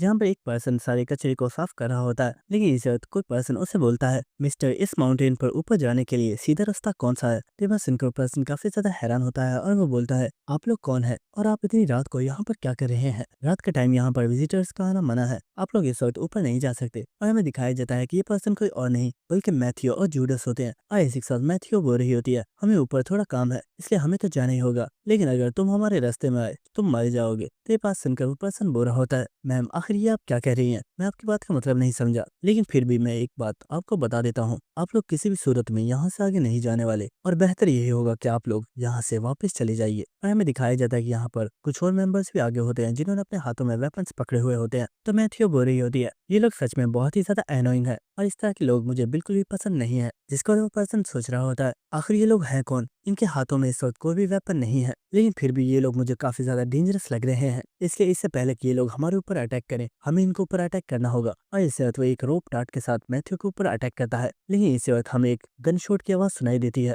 और इसी के साथ हमें दिखाया जाता है कि मैथ्यू ने शूट करके इस पर्सन को किल कर दिया होता है। और इस चीज की वजह से वो पर्सन बहुत ही ज्यादा शॉक होता है और वो सोच रहा होता है, आखिर इस पर्सन ने ये कैसे किया? इस पर्सन के पास यहाँ पर कोई गन नहीं थी, लेकिन इसने अचानक हमारे ऊपर बुलेट शूट की है। लेकिन पता नहीं कैसे, लेकिन इसने सिर्फ एक ही बुलेट के साथ यहाँ पर मौजूद सभी लोगों को इंजर्ड कर दिया है। लेकिन आखिर ये कैसे पॉसिबल है? और हम देखते हैं कि वो पर्सन जमीन पर गिर चुका होता है और वो बोरा होता है। आखिर तुमने ये कैसे किया? तुम्हारे पास तो कोई गन भी मौजूद नहीं है, लेकिन फिर भी तुमने हम सभी को शूट कैसे कर दिया? और इसी के साथ हमें इस लड़की को दिखाया जाता है जो कि बोरी होती है। आखिर तुम क्या कह रहे हो? क्या तुम्हें मेरे हाथ के ऊपर ये टैटू नजर नहीं आ रहा? ये भी तो एक गन ही है और मैंने तुम्हें इसी के साथ शूट किया है। और इसी के साथ हमें इस पर्सन के बारे में बताया जाता है कि ये लड़की कोई और नहीं बल्कि मैथ्यू है, जो कि वर्ल्ड की स्ट्रॉन्गेस्ट शूटर है। और ये पर्सन भी एक डिसाइपल है। जिसके बाद मैथ्यू जूडस से बोलती है, तो क्या अब हमें आगे चलना चाहिए? तो जूडस बोलता है, हाँ मुझे लगता है अब हमें आगे चलना चाहिए, क्योंकि पीटर को किल करने के लिए अब मुझसे वेट नहीं हो रहा। जिसके बाद मैथ्यू बोलती है, चलो ठीक। लेकिन इस वक्त वो रुक जाती है और वो बोलती है, वैसे मैं हमेशा से तुमसे एक बात पूछना चाहती थी, आखिर लोग तुम्हें सेकंड पीटर क्यों बुलाते हैं?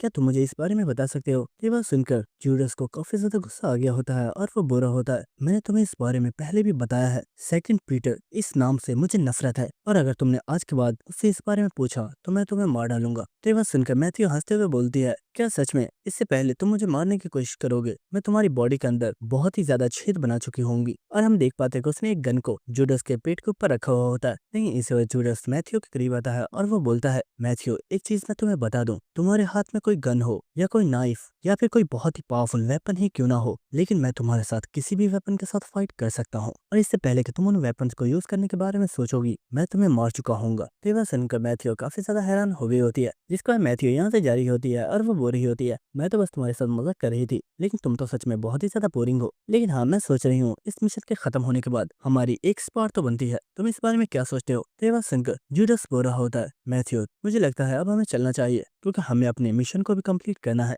लेकिन इसी के साथ जूडस बोल रहा होता है, मैथ्यू तुम जानती हो मुझे पैसा, शोहरत और वो सब चीजें जिनसे लोगों को खुशी मिलती है, मुझे वो कुछ भी नहीं चाहिए। मैं सिर्फ एक ही चीज चाहता हूँ और वो ये है कि मुझे पीटर को किल करना है। इसके बाद हमें नेक्स्ट माउंटेन के ऊपर का सीन दिखाया जाता है और यहाँ पर साइमन अपने स्विलिंग शॉट स्टाइल को किसी पर्सन को सिखा रहा होता है और वो पर्सन बोल रहा होता है, सर मैं आपको बहुत ही ज्यादा एडमायर करता हूँ और मैं हमेशा से ही आपकी इस स्विलिंग शॉट स्टाइल को सीखना चाहता हूँ, लेकिन मैं इसे कभी भी सही से परफॉर्म नहीं कर पाता। आप सच में बहुत ही ज्यादा अमेजिंग है। देवा शंकर बोल रहा होता है, तुम तो मेरी कुछ ज्यादा ही तारीफ कर रहे हो, मैं इतना भी ज्यादा अच्छा नहीं हूँ। लेकिन इसे बाद पीटर के पास कोई पर्सन आ जाता है और वो बोल रहा होता है, सर मैं सच में बहुत ही ज्यादा शर्मिंदा हूँ कि हम लोग आपको पहचान नहीं पाए और हमने आपके ऊपर अटैक कर दिया। तो पीटर बोल रहा होता है, अरे नहीं, तुम्हें मुझसे माफी मांगने की जरूरत नहीं है। असल में पुराने टाइम में डिसाइपल्स बहुत ही कम बार आपस में मुलाकात किया करते थे। यही रीजन है कि सभी डिसाइपल के सबॉर्डिनेट्स को दूसरे डिसाइपल्स के बारे में नहीं पता है। लेकिन जब तुम लोगों ने मेरे ऊपर अटैक किया था तो मैंने इस चीज को महसूस कर लिया था कि तुम लोग काफी ज्यादा स्किल्ड हो, लेकिन इतने पावरफुल होने के बावजूद तुम लोग इन माउंटेन्स पर क्या कर रहे हो? तो ये बात सुनकर वो पर्सन बोलता है, सर असलियत में वजह यह है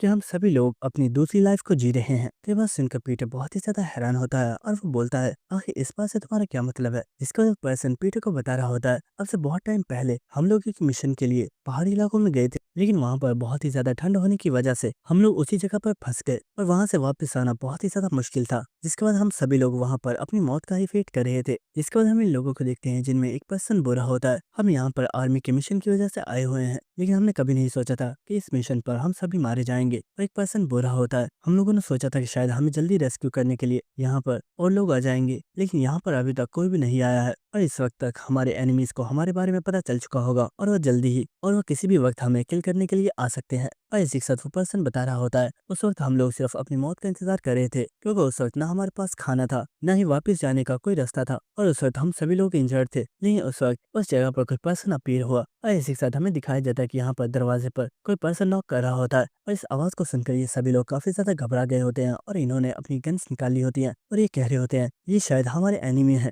लेकिन आखिर इन्होंने हमारी लोकेशन के बारे में इतनी जल्दी पता कैसे कर लिया? लेकिन इसे वो पर्सन इस दरवाजे को ओपन कर देता है और इस चीज की वजह से वो लोग काफी ज्यादा शॉक हो गए होते हैं। लेकिन इस पर्सन को देखकर वो लोग काफी ज्यादा शॉक हो गए होते हैं और हमें दिखाया जाता है कि ये पर्सन कोई और नहीं बल्कि नेथेनियल होती है, जिसे देखकर ये सभी लोग काफी ज्यादा हैरान हो गए होते हैं और वो कह रहे होते हैं, डॉक्टर नेथेनियल आखिर आप यहाँ पर क्या कर रही हैं? आपको तो इस वक्त हमारे बेस में होना चाहिए था, लेकिन आप यहाँ पर क्यों आई हैं? तो नेथेनियल बोल रही होती है, मुझे इस बारे में पता चल गया था कि कुछ पेशेंट्स यहाँ पर मौजूद हैं और क्योंकि मैं एक डॉक्टर हूँ तो मैं अपने पेशेंट्स को इस तरह से मरने तो नहीं दे सकती। और ये बात सुनकर वो लोग काफी ज्यादा हैरान हो गए होते हैं और इसी के साथ वो देखते हैं कि सर्दी की वजह से नथानियल के हाथ खराब होना स्टार्ट हो गए होते हैं। और ये देखकर वो पर्सन सोच रहा होता है नथानियल उस वक्त सर्दी की वजह से खुद भी बहुत ही ज्यादा बुरी हालत में थी, लेकिन वो फिर भी यहाँ पर हमें सेव करने के लिए आई थी, जिसके बाद उसने हम सभी को ट्रीट किया और उसके ट्रीटमेंट की वजह से हम सभी लोगों की जान बच पाई। और नथानियल बोल रही होती है तुम लोगों को फिक्र करने की जरूरत नहीं है, तुम लोगों को जो बुलेट्स लगी हुई थी उन्हें मैं निकाल चुकी हूँ और अब तुम सभी खतरे से बाहर हो। लेकिन इसी के साथ एक पर्सन बोल रहा होता है मैम भले ही आपने हमारा काफी अच्छे से ट्रीटमेंट किया है, लेकिन फिर भी हम लोग सर्दी की वजह से मारे जाएंगे। और इसी वक्त एक पर्सन चिल्लाते हुए बोल रहा होता है मिस नथानियल आपको इस जगह पर नहीं आना चाहिए था, ये जगह बहुत ही ज्यादा डेंजरस है और इस जगह पर हमारे एनिमी कभी भी आ सकते हैं। तो नथानियल बोल रही होती है मैं जानती हूँ यहाँ पर आना एक बहुत ही गलत फैसला था, क्योंकि ये प्लेस बहुत ही ज्यादा डेंजरस है और हमें नहीं पता कि हम यहाँ से जिंदा वापस जा पाएंगे या नहीं, लेकिन अगर तुम में से कोई भी पर्सन सर्वाइव कर पाता है तो मुझे लगेगा कि मैंने अपनी ड्यूटी को कंप्लीट कर दिया है और मेरे दिल में कभी भी ये रिग्रेट नहीं रहेगा कि मैंने तुम लोगों की हेल्प क्यों नहीं की। ये बात सुनकर वो पर्सन बहुत ही ज्यादा शॉक हो गया होता है। और इसी के साथ हमें प्रेजेंट सीन दिखाया जाता है जहाँ पर वो पर्सन बोल रहा होता है उस दिन हमें मिस नथानियल ने एक सेकंड लाइफ दी थी, इसलिए हम सभी लोगों ने ये फैसला किया कि आज से हम लोग उन्हें ही फॉलो करेंगे और इसलिए हम लोग इस माउंटेन के ऊपर मौजूद हैं ताकि हम हमेशा मिस नथानियल को हर एक प्रॉब्लम से सेव कर पाए। जिसके बाद पीटर बोल रहा होता है नथानियल सच में एक बहुत ही स्ट्रॉन्ग पर्सन है और वही एक ऐसी पर्सन है जो इतनी डेंजरस सिचुएशंस में इस तरह के काम कर सकती है। लेकिन इसी वक्त इन्हें एक गन शॉट की आवाज सुनाई देती है, जिसकी वजह से ये लोग काफी ज्यादा हैरान हो गए होते हैं। जिसके बाद वो पर्सन बोलता है सर आपको परेशान होने की जरूरत नहीं है, इस तरह की आवाज यहाँ पर अक्सर आती रहती है क्योंकि यहाँ पर जो विंड है वो बहुत ही तेजी से मूव करती है। जिसके बाद वो बोलता है सर क्योंकि रात काफी ज्यादा हो गई है तो ये सर्दी का वक्त है, क्या आप चाय पियेंगे? तो पीटर बोल रहा होता है हाँ क्यों नहीं। जिसके बाद नेक्स्ट हमें इस टेम्पल के बाहर का सीन दिखाया जाता है जहाँ पर हमें बहुत ही ज्यादा ग्लोरी ऑर्गेनाइजेशन के किलर्स को दिखाया जाता है जो कि चलते हुए इस टेम्पल की तरफ आ रहे होते हैं। लेकिन इस वक्त हमें दिखाया जाता है कि यहाँ पर दो पीपल्स मौजूद होते हैं जो कि बुरे होते हैं। सर रात का वक्त एक ऐसा वक्त होता है जब इंसान अपनी सभी परेशानियों को भूलकर आराम कर पाता है, इसलिए आप लोगों को नहीं लगता कि आप लोगों को वापस जाकर आराम करना चाहिए? क्योंकि मुझे लगता है कि आज आप लोगों का यहाँ पर आने का मोटिव बिल्कुल भी सही नहीं है, इसलिए आप लोगों के लिए यही सही रहेगा कि आप आज यहाँ से वापस चले जाएं। लेकिन इस वक्त हम देखते हैं कि इन किलर्स ने अपने वेपन्स निकाल लिए होते हैं और वो बोल रहे होते हैं अपनी बकवास बंद करो और अगर तुम मरना नहीं चाहते तो हमारे रास्ते में से हट जाओ, वरना तुम बिना मतलब के ही मारे जाओगे, क्योंकि हम लोग यहाँ पर पीटर को पकड़ने के लिए आए हैं। तो ये बात सुनकर वो पर्सन बोल रहा होता है सर मुझे लगता है आप गलत जगह पर आ गए हैं, यहाँ पर कोई भी ऐसा पर्सन नहीं है जिसका नाम पीटर हो। लेकिन इस वक्त वो पर्सन अपने डैगर को इस पर्सन के ऊपर थ्रो करता है,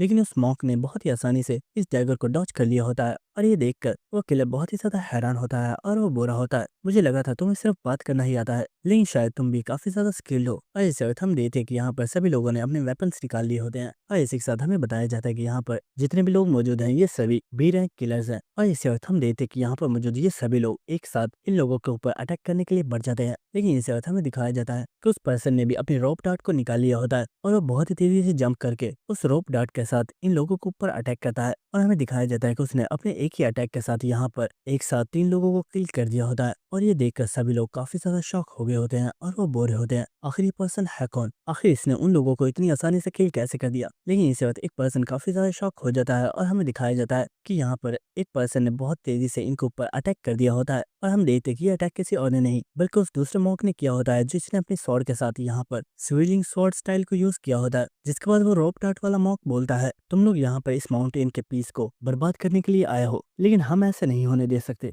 इसलिए अगर तुम्हें अपनी लाइफ प्यारी है तो तुम यहाँ से वापस जा सकते हो। और इसी के साथ वो स्वॉर्ड वाला मॉन्क बोल रहा होता है प्रीवियस डेज में ग्लोरी ऑर्गेनाइजेशन के किलर्स काफी ज्यादा स्ट्रॉन्ग हुआ करते थे, लेकिन सच में मुझे यकीन नहीं हो रहा कि तुम सभी लोग बी रैंक किलर्स हो, तुम लोग तो कुछ ज्यादा ही वीक हो। और इन लोगों की बात सुनकर यहाँ पर सभी लोग काफी ज्यादा घबराए हुए होते हैं और वो सोच रहे होते हैं ये लोग बहुत ही ज्यादा स्ट्रॉन्ग है, हम लोग इन्हें नहीं हरा सकते, क्या हमें यहाँ से भाग जाना चाहिए। लेकिन इस वक्त यहाँ पर कोई पर्सन आ गया होता है जो कि बुरा होता है बेवकूफ मेरे रास्ते में से हट जाओ। और इस पर्सन को देखकर यहाँ पर सभी लोग अपने सर को झुकाकर उसे रिस्पेक्ट दे रहे होते हैं। और ये देखकर वो मॉन्क्स भी काफी ज्यादा हैरान होते हैं और वो सोच रहे होते हैं आखिर ये पर्सन कौन है, क्या ये इन सभी लोगों का लीडर है।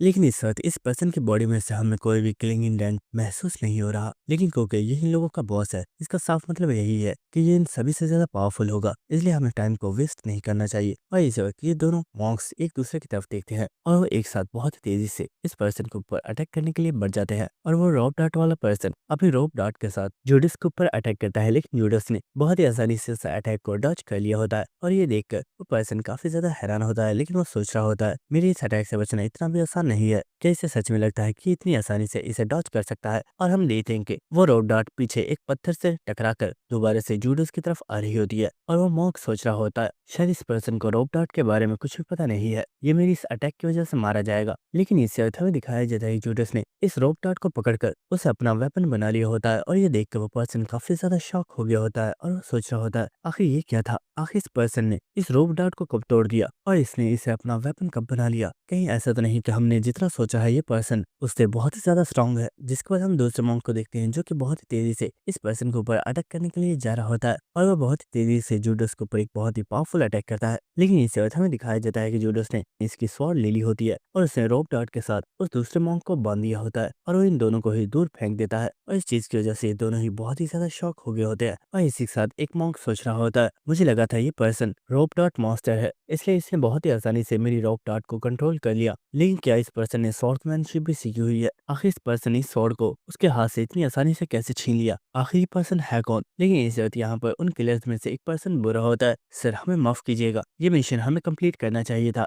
लेकिन क्योंकि हम लोग काफी ज्यादा वीक है इसलिए आपको यहाँ पर आना पड़ा। सर जूडस प्लीज हमें माफ कर दीजिए, आगे से ऐसा कभी भी नहीं होगा। और जूडस नाम सुनकर वो मॉन्क काफी ज्यादा हैरान हो गया होता है और वो सोच रहा होता है व्हाट, क्या ये पर्सन सच में जूडस है? मैंने इस पर्सन के बारे में सुना हुआ है, ये पर्सन भी एक डिसाइपल है और इस पर्सन के बारे में बताया जाता है कि पर्सन एक जीनियस है जो हजारों सालों में सिर्फ एक बार पैदा होता है। और इसी के साथ हमें जूडस के फेस को दिखाया जाता है और हम देख पाते हैं कि जूडस यहाँ पर कोई यंग पर्सन नहीं है बल्कि उसकी एज भी काफी ज्यादा है। और हमें बताया जाता है कि जूडस कोई न्यू डिसाइपल नहीं है बल्कि वो 12 हॉनर डिसाइपल्स में से एक है। और इस जूडस रोप डार्ट के साथ इन मॉन्क्स के ऊपर अटैक कर देता है और ये अटैक बहुत ही तेजी से उस मॉन्क को लगने वाला होता है और ये देखकर वो मॉन्क सोच रहा होता है ये पर्सन जूडस है और हम इसे कभी भी नहीं हरा सकते। लेकिन क्या हम लोग इतनी आसानी से मर जाएंगे? मैं इस तरह की बिना मतलब की मौत नहीं मरना चाहता। लेकिन इसके बाद हम जूडस को देखते हैं जो कि थोड़ा हैरान लग रहा होता है और हमें दिखाया जाता है कि यहाँ पर किसी पर्सन ने उस रोप डार्ट को पकड़ लिया होता है और ये पर्सन कोई और नहीं बल्कि हमारा साइमन होता है।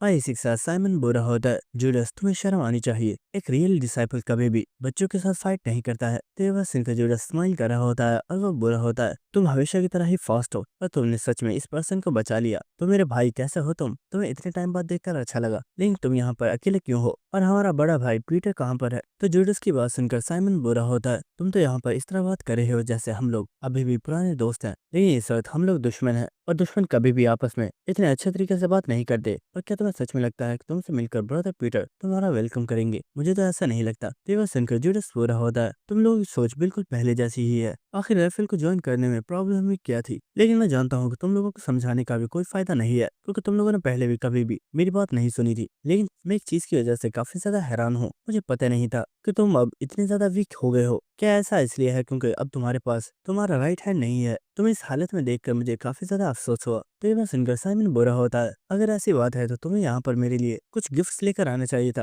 लेकिन तुम तो यहाँ पर खाली हाथ आ गए हो। तुम सच में बहुत ही ज्यादा शिमलेस हो। क्या तुमने एक बार भी नहीं सोचा कि तुम ब्रदर पीटर को दोबारा फेस कैसे करोगे जबकि तुमने हमें धोखा दिया था? तो ये बात सुनकर जूडस हंसते हुए बुरा होता है क्या धोखा? मैंने तुम लोगों को कोई धोखा नहीं दिया, ये हर इंसान का नेचर है, हर इंसान हमेशा स्ट्रॉन्ग पर्सन को ही चूज करता है और मैंने भी उस वक्त ऐसा ही किया था। तो इसमें मैंने गलत क्या किया? तुम लोग ही बेवकूफ थे जो तुमने इससे मना कर दिया। जिसका साइमन बुरा होता है मुझे लगता है हम लोग बात करने की कंडीशन में नहीं है, इसलिए हमें इन सब चीजों को यहीं पर छोड़ देना चाहिए। और इससे साइमन बहुत ही तेजी से जूडस के ऊपर अटैक करने के लिए आ रहा होता है, लेकिन इस जूडस अपने पंच के साथ साइमन के ऊपर अटैक करता है और वह बुरा होता है तुम्हारे अंदर स्टार्टिंग से ही बिल्कुल भी पेशेंस नहीं है। तुम्हें ये तो सोचना चाहिए कि हम लोग अभी बात कर रहे हैं लेकिन तुम फिर भी मेरे ऊपर अटैक करने के लिए आ गए।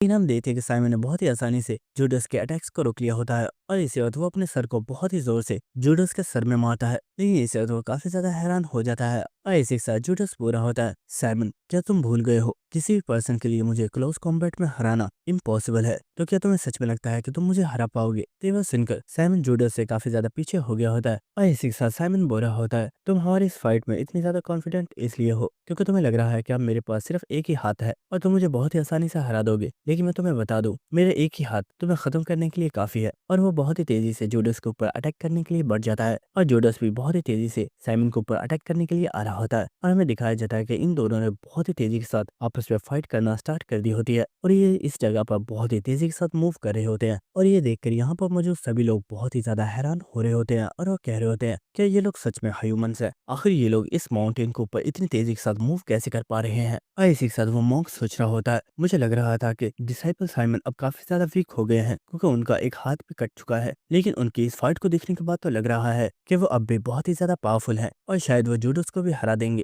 और इसी साइमन जूडस के फेस पर एक पंच मारकर उसे दूर कर देता है, लेकिन इसी साथ यहाँ पर उन मॉन्क्स में से एक पर्सन बुरा होता है, आखिर ये फाइट इतनी ज्यादा अजीब क्यों लग रही है, क्या तुमने यहाँ पर किसी चीज को नोटिस किया? तो उसके साथ वाला मॉन्क बुरा होता है, हाँ ये सब कुछ बहुत ही ज्यादा अजीब है, आखिर ऐसा क्यों लग रहा है कि जूडस डिसाइपल साइमन के हर एक मूव को कॉपी कर रहा है। और हमें दिखाया जाता है कि जूडस अपने लेफ्ट हैंड के साथ उसी तरह से अटैक करता है जैसे साइमन ने उसके ऊपर अटैक किया था और वो उसके फेस पर पंच मार के उसे बहुत ही ज्यादा दूर फेंक देता है, लेकिन साइमन ने खुद को संभाल लिया होता है और इसी के साथ वो सोच रहा होता है अगर हम लोग ऐसे ही फाइट करते रहे तो मैं इस पर्सन को नहीं हरा पाऊंगा, लेकिन मुझे इसे यहाँ पर रोक कर रखना होगा क्योंकि इस वक्त थेडियस का ऑपरेशन हो रहा है और ब्रदर पीटर भी वहीं पर मौजूद है, लेकिन अगर ये लोग वहां पर पहुंच गए तो थेडियस का ऑपरेशन भी फेल हो सकता है। लेकिन इसी वक्त साइमन को कोई पर्सन आवाज देता है और हम देखते कि ये कोई और नहीं बल्कि वो मॉन्क होता है जो कि अपनी स्वॉर्ड को साइमन की तरफ फेंक देता है और साइमन ने भी इस स्वॉर्ड को कैच कर लिया होता है और वो बुरा होता है। ये हुई ना बात, मुझे लगता है अब फाइट करने के लिए मैं बिल्कुल तैयार हूँ क्योंकि अब फाइट करने के लिए मेरे पास सही वेपन आ चुका है।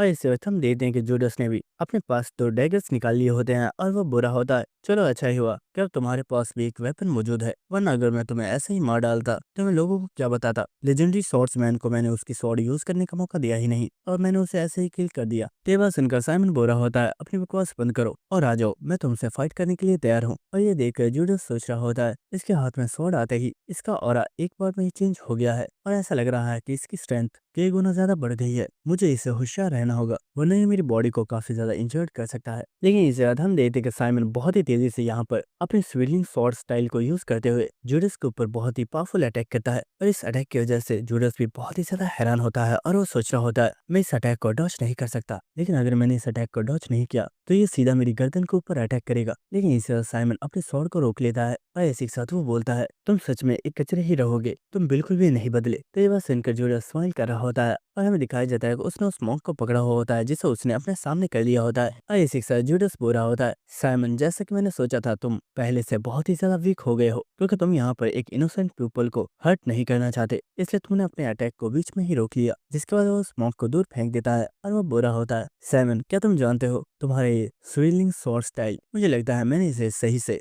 रीड कर लिया है। और हम देखते कि वो यहाँ पर साइमन की स्वॉर्डमैनशिप को यूज करने के लिए रेडी हो गया होता है और ये देखकर साइमन बहुत ही ज्यादा हैरान हो गया होता है और वो सोच रहा होता है व्हाट, कहीं ऐसा तो नहीं कि इस पर्सन ने मेरी इस टेक्निक को कॉपी कर लिया है। और इस वक्त हमें दिखाया जाता है कि जूडस यहाँ पर बहुत ही तेजी से स्विलिंग स्वॉर्ड स्टाइल के साथ साइमन के ऊपर एक बहुत ही पावरफुल अटैक कर देता है और इस चीज को देखकर वो मॉन्क काफी ज्यादा हैरान हो रहा होता है और वो सोच रहा होता है मैं बहुत टाइम से स्वॉर्डमैनशिप सीख रहा हूँ और मैं स्विलिंग स्वॉर्ड स्टाइल को अच्छे से मास्टर करना चाहता हूँ, लेकिन ये सच में अनबिलीवेबल है कि इस पर्सन ने कुछ ही मिनट्स में डिसाइपल साइमन के स्विलिंग स्वॉर्ड स्टाइल को अच्छे से मास्टर कर लिया है।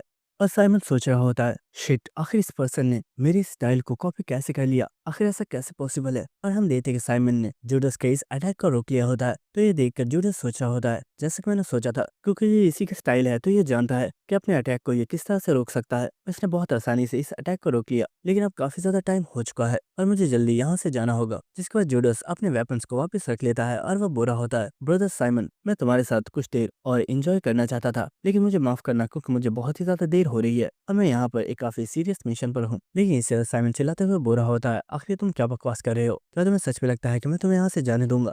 अगर तुम्हें यहाँ से जाना है तो तुम्हें पहले मुझे किल करना होगा। लेकिन हमें दिखाया जाता है कि यहाँ पर जितने भी किलर्स मौजूद होते हैं उन सभी ने इन लोगों को घेर लिया होता है और जूडस इस जगह से निकल जाता है। जिसके बाद नेक्स्ट हमें टेम्पल का सीन दिखाया जाता है और पीटर भी रूम के अंदर आ चुका होता है और वो बुरा होता है नेथेनियल अब थेडियस की हालत कैसी है, क्या सर्जरी कंप्लीट हो गई है? तो नेथेनियल बोल रही होती है ब्रदर अब फिक्र मत करो, थेडियस अब खतरे से बाहर है, लेकिन ऑपरेशन को कंप्लीट करने में अभी कुछ टाइम लगेगा। लेकिन अगर मैं आपको सच बताऊं तो थेडियस की विल पावर बहुत ही ज्यादा है और थेडियस के मसल्स बहुत ही ज्यादा स्ट्रॉन्ग है, जिसकी वजह से वो अभी तक खुद सर्वाइव कर पाया है। लेकिन आखिर बाहर क्या हो रहा है, मुझे ऐसा लगा जैसे मैंने गन शॉट्स की आवाज सुनी है। तो ये बात सुनकर पीटर बोल रहा होता है, तुम फिक्र मत करो, बाहर साइमन गया है और वो सब चीजों को खुद संभाल लेगा। और इसी के साथ पीटर सोच रहा होता है, यहाँ पर जरूर ग्लोरी के किलर्स आए होंगे, लेकिन मुझे यकीन है कि साइमन उन सभी को संभाल लेगा। जिसके बाद नेथानियल अपने साथ वाले पर्सन से बोलती है, मुझे थोड़ा गर्म पानी चाहिए। तो वो पर्सन गर्म पानी लेने के लिए जा रहा होता है, लेकिन इस वक्त पीटर को कुछ महसूस होता है और वो चिल्लाकर बोलता है, सभी लोग जल्दी से नीचे झुक जाओ। लेकिन हमें दिखाया जाता है कि वो पर्सन जो कि पानी लेने जा रहा था, उसे एक बुलेट आकर लगी होती है, जिससे इस पर्सन की यहीं पर डेथ हो जाती है। और इस चीज की वजह से नेथानियल बहुत ही ज्यादा हैरान हो जाती है और वो बोलती है, आखिर ये क्या था, आखिर इस पर्सन के ऊपर किसने अटैक किया। लेकिन हम देखते हैं कि पीटर फौरन से एक पिलर के पीछे हो गया होता है और वो सोच रहा होता है कि इस जगह पर कोई स्नाइपर मौजूद है। लेकिन इस वक्त हम लोग एक बहुत ही ऊंची चोटी पर हैं, तो इसका मतलब है कि वो पर्सन किसी दूसरी पहाड़ी के ऊपर मौजूद होगा। लेकिन आखिर यहाँ पर ऐसी कौन सी पहाड़ी है जिससे वो हमारे ऊपर शूट कर रहा है। जिसके बाद पीटर सामने मौजूद सभी पहाड़ियों को देख रहा होता है और वो सोच रहा होता है, ये बुलेट जिस डायरेक्शन से आई थी उसके हिसाब से वो पर्सन इस वक्त सामने वाली पहाड़ी पर है, लेकिन वो पहाड़ी यहाँ से 4 किलोमीटर दूर है। तो आखिर उस पर्सन का निशाना इतना ज्यादा एक्यूरेट कैसे है, लेकिन आखिर उसने इस दीवार के पीछे से हमारी पोजीशंस कैसे देख ली। और इस वक्त वो यहाँ पर उस कैंडल को देखता है और सोच रहा होता है, शिट, क्या इसका मतलब यह है कि ये पर्सन हमारी परछाई को देखकर हमारे ऊपर बुलेट शूट कर रहा है, मुझे इस कैंडल को बुझाना होगा। और इसी के साथ पीटर सोच रहा होता है, वेट, मैं अभी यहाँ पर सामने ही खड़ा था, कहीं इसका मतलब ये तो नहीं कि उसे मेरी लोकेशन के बारे में भी पता है। और इस वक्त पीटर फौरन से जमीन पर बैठ जाता है और हम देखते हैं कि उस पर्सन ने पीटर के ऊपर भी शूट किया होता है, लेकिन पीटर इस चीज से बच जाता है। जिसके बाद पीटर अपने कोट को फेंककर उस कैंडल को बुझा देता है। और ये देखकर नेथानियल बोल रही होती है, ब्रदर आखिर ये आप क्या कर रहे हो, और इसे कंप्लीट करने के लिए मुझे रोशनी की जरूरत है। जिसके बाद नेथानियल बोल रही होती है, मुझे लगता है हमें इस कमरे से बाहर निकलना होगा। अगर हम पहाड़ी पर कहीं नीचे चले जाते हैं तो हम नीचे जाकर ऑपरेशन को कंटिन्यू कर सकते हैं। लेकिन पीटर सोच रहा होता है, अगर हम इस रूम में से निकले तो खतरा और भी ज्यादा बढ़ जाएगा। और इसे वो अपने मोबाइल को निकालता है और जीवन को कॉल कर रहा होता है। जिसके बाद जीवन बोलती है, सीनियर बताइए क्या बात है, क्या वहाँ पर सब कुछ ठीक है। तो पीटर बोल रहा होता है, जीवन मेरी बात ध्यान से सुनो, मुझे तुम्हारी हेल्प की जरूरत है। तुम्हें उस पर्सन को यहाँ पर भेजना होगा। हमारी ऑपोजिट डायरेक्शन में एक पहाड़ी मौजूद है जहाँ पर कोई स्नाइपर छुपा हुआ है और वो वहाँ से हमारे ऊपर शूट कर रहा है। तो जीवन बोल रही होती है, ब्रदर अफिक्र मत कीजिए, वो पर्सन जल्दी ही वहाँ पर पहुंच जाएगा। जिसके बाद नेथानियल बोल रही होती है, ब्रदर आखिर तुमने ये क्या किया, पीछे माउंटेन्स पर बहुत ही ज्यादा अंधेरा है और अगर कोई भी पर्सन वहाँ पर चला गया तो स्नाइपर बहुत आसानी से उस पर्सन को किल कर सकता है। तो पीटर बोलता है, नेथानियल तुम्हें फिक्र करने की जरूरत नहीं है, जो पर्सन उस माउंटेन पर गया है उसकी स्पेशलिटी यही है कि उसे अंधेरे से कोई भी फर्क नहीं पड़ता।